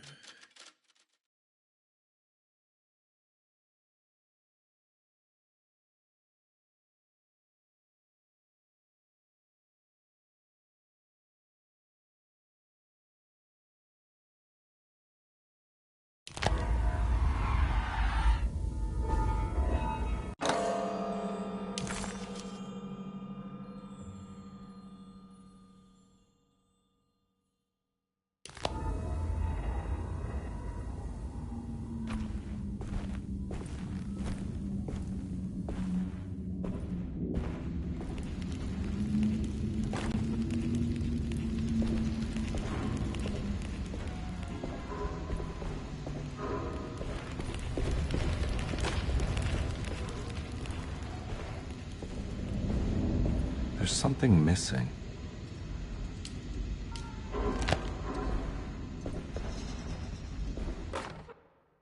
You know, Mr. Waits, I saw a piece of the plate that Liza broke. I think she's been hiding them. She's not very good at it. She just chucked it into the little room with all the tools behind the boiler. I left it there. I didn't want to embarrass her by picking it up while she was looking. We went upstairs instead and played backgammon. I let her win, because she's so unhappy. The piece looked like the one on display in Cassandra's room. You know about that one already, right? Or is your eyesight really that fuzzy? I hope you don't feel bad about your glasses. You only look stupid when you squint. Maybe if you had more eyes, you would see these things. I wish you had all the eyes you needed. Your best and favorite guest, Grace.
It's another plate for the talisman.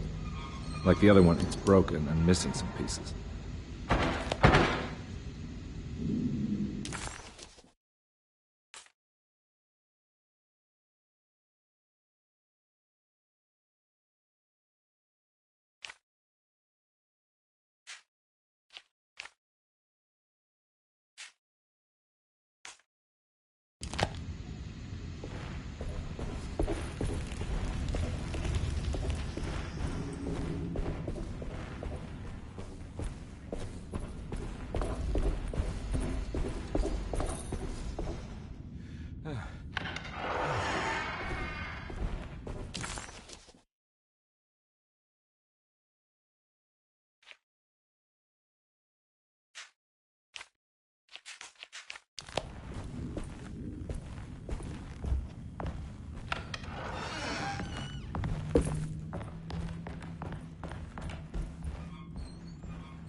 As the world moved into the new decade, America was spiraling into a maelstrom of debt, drought, and death.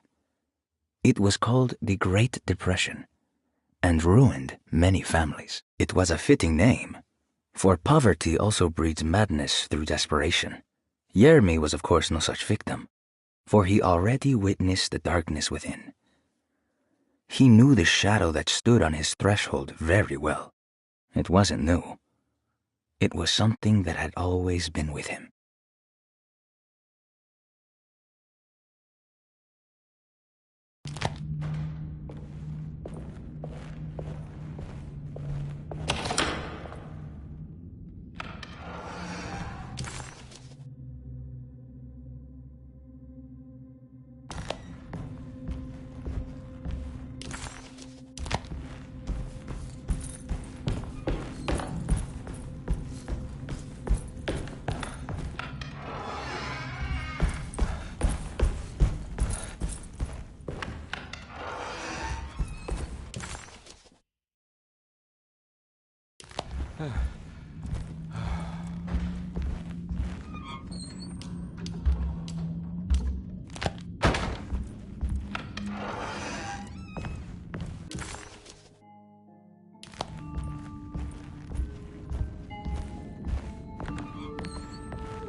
The rot made the shape of a snake. There must be something important to find here. Maybe it has something to do with the numbers on the labels.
It's another piece of broken plate.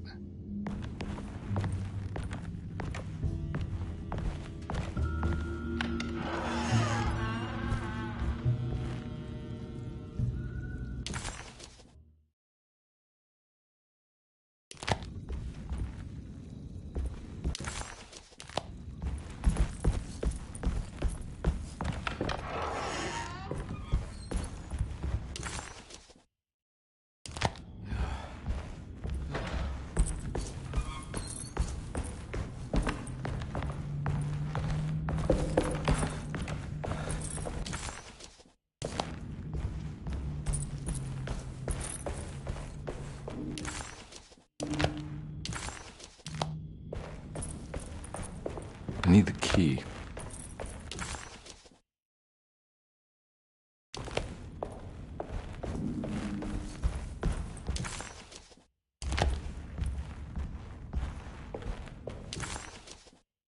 I'm not gonna walk out of this now. I need to help Emily save her uncle.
black glass is showing another room. Must be a way to another one of Jeremy's memories.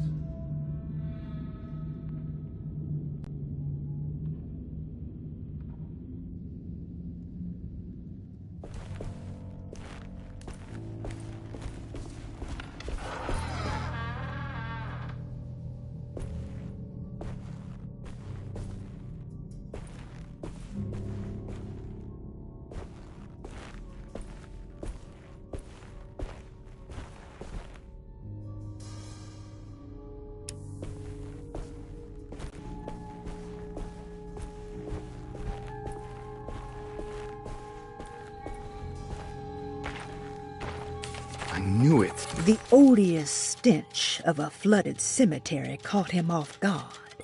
It was one of the many things that clued Detective Conby in on that this place wasn't the real thing. This was some nightmarish surrogate, patched together by Jeremy's tattered memories. This is why we bury above ground, he thought, and set off to find the chapel that Jeremy had mentioned. I knew it would work. You're getting good at this, Carnby. Maybe a little too good at this.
The Hartwood's family crypt. Emily's family must have deeper roots in New Orleans than I thought. I figured she was a Yankee like me.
What's this?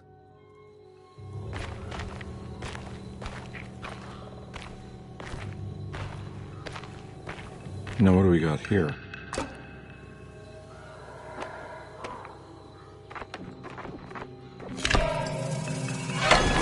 Got it.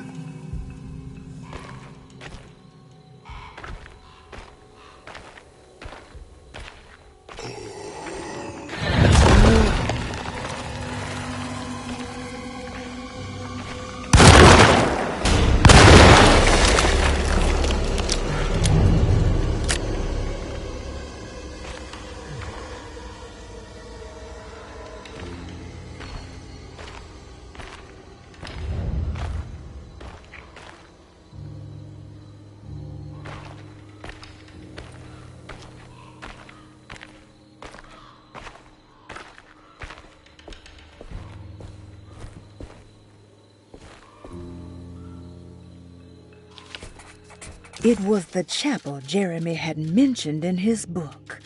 With a bit of luck, soon Comby would be able to catch up with the old man. He just needed to find a way inside the chapel.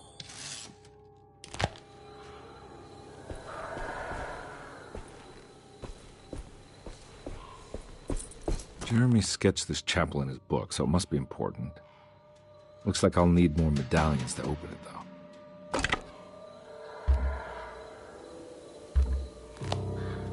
I don't think I have everything I need.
It's blocked.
Now what do we got here?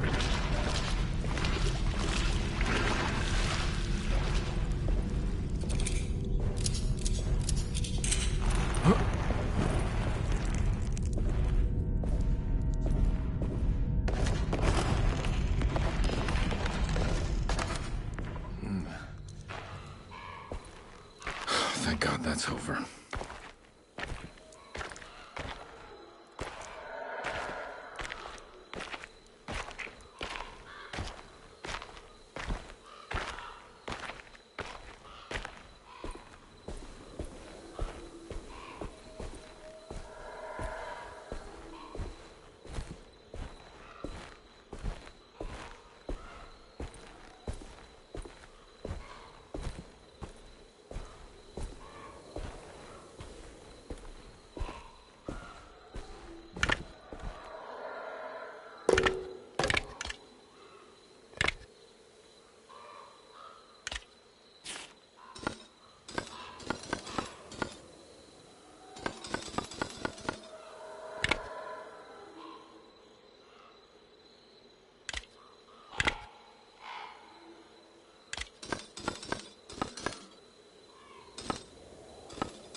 That can't be right.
Please don't touch her. Jeremy, what are you doing here? Everyone's looking for you. I know, it's all a big mess. No one understands. I'm just trying to keep evil at bay. Just for a little while longer. You've got to come back with me. Your niece is waiting at Derceto. Emily? Why would you... My letter. I'll keep making it worse. What is going on, Jeremy? How is any of this happening? I made a terrible promise with someone. The Dark Man. Who is he? No, don't say his name. He can hear us. He's always listening.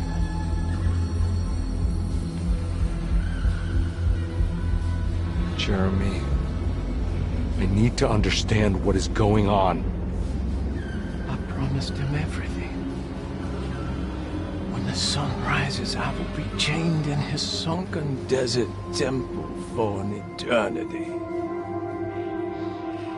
But at least the evil about to awaken in Derceto won't harm anyone outside of that cursed place. You're acting crazy, Jeremy. I want to help. There's nothing you can do. Then what's all the business about Teruea? Why did you want to go there? I can't go there. I'm not allowed. But you wanted to. Can I go? Tell me, will it help me to break your pact? Is there something there that would help? Why would you give me hope? That's so cruel. Okay, sounds like we're onto something here. What should I— Look out! Behind you! Run! Don't let him take you!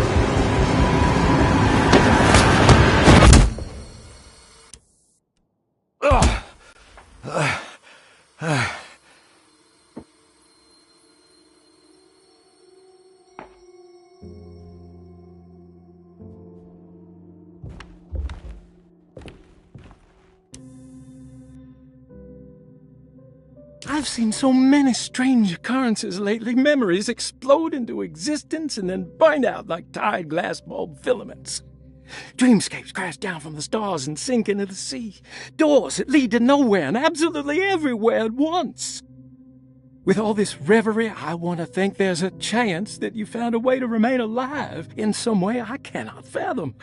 Just like I've learned to navigate with my talisman, maybe you, with all your knowledge, you somehow knew a way to find me again, perhaps in Teruya. All my love, Jeremy.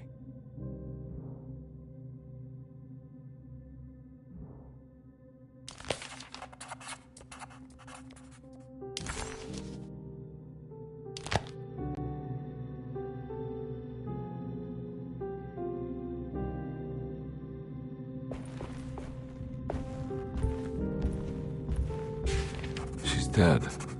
Hirosi's body looked unharmed. Conby couldn't figure out how she died, or why this wasn't a bigger upset to the people at Derceto.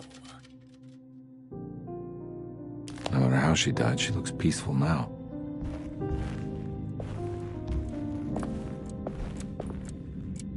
Astarte Artist Colony. I remember hearing about their disappearance. Must have been 15 years or more now.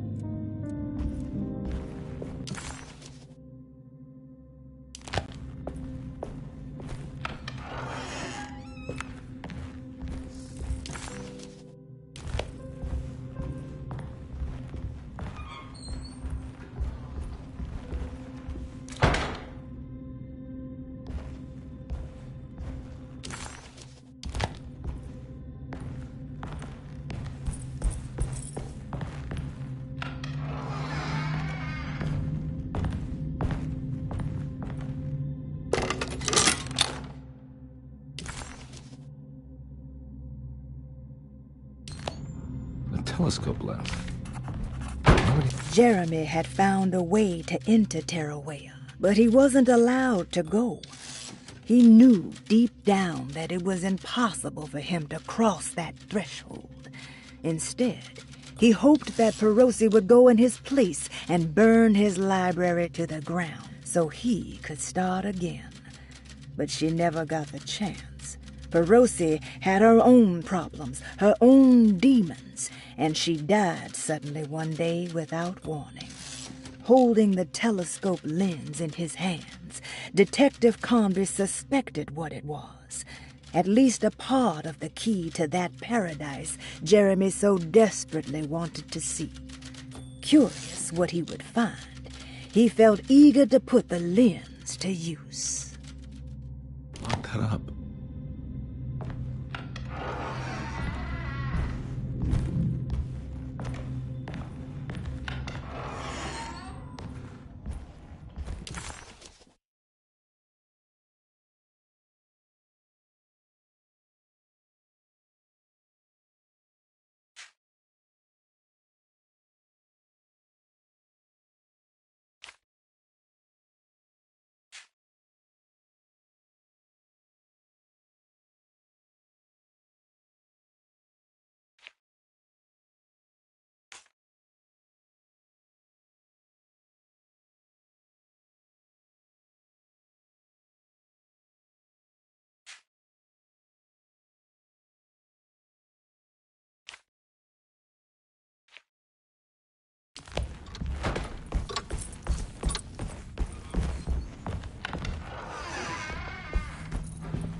Whoa.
Whoa, what's going on?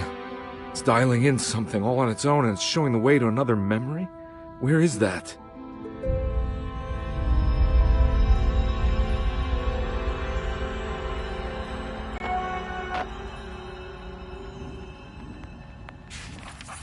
Another world seeping into Deseto. Was this a taste of that mysterious Terrawea?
Here we go.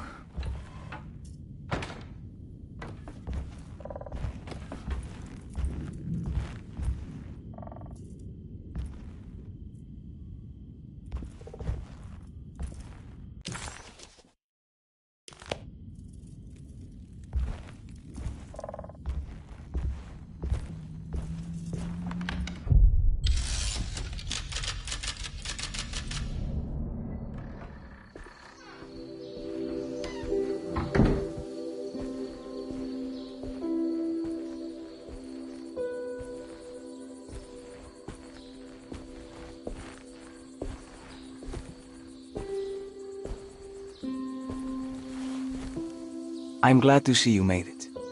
I had my doubts, but the hope you instilled has yet abandoned me. I guess this must be Tarawea. Who are you? My name is Juan Luis Jorge, and this is indeed the convent of Tarawea. You'll have to excuse me, but Yermi never got your name. The name's Edward Carnby. I'm a private investigator. You're not a patient, are you? No. I'm the author of a book that Yermi once found important. How does that work? Are you part of this memory as well? Is this even a memory? I think calling me a manifestation of Yermi's subconscious would be more correct. And so is the convent of Tarawea. I'm a man Yermi has never met, and we are in a place that he has never been. Okay. So are you here to guide me or something? I have no more purpose than you do. I simply am. I will happily help you, of course, if I'm able. If you are already somehow part of Jeremy, why did he want to come here? Isn't he sort of here already? Yermi wanted to come here because it's a representation of his mind at peace. When Dr. Gray asks him to find his focus during his sessions, this far-flung convent is what Yermi imagines. He is under the impression that if he could physically come here, he would reach a perfect equanimity, a spiritual apotheosis. You don't think it would work? Yermi subconsciously knows it's just wishful thinking. He can't come here. Despite the pathways opened by the dark man between their Seto and Yermi's psyche, it's simply not possible. But I'm here. Indeed. It's a shame it's just another place for you, Detective. Otherwise, you could have become a Buddha. Always a bridesmaid, never a blushing bride. Am I right? Yes, I suppose so. You'll have to chase enlightenment elsewhere. So what's the next best thing? What can I do here? You should seek out the convent library and try to find the truth about Yermi's relationship with the Dark Man. It's the sort of knowledge he represses and is unable to reflect on. Will it tell me how to break the pact? Perhaps. At least you'll have something to confront Yermi with. Wait, why can't you just tell me? I don't know such things. You'd be better off consulting the texts of Dr. Freud if you want such answers. No thanks, I hate shrinks. There is another thing you should know about the library. He is here as well. The Dark Man has been working his way through the text for a long time. He's here? How am I supposed to get past him? Be careful, Detective. Oh, jeez, just perfect.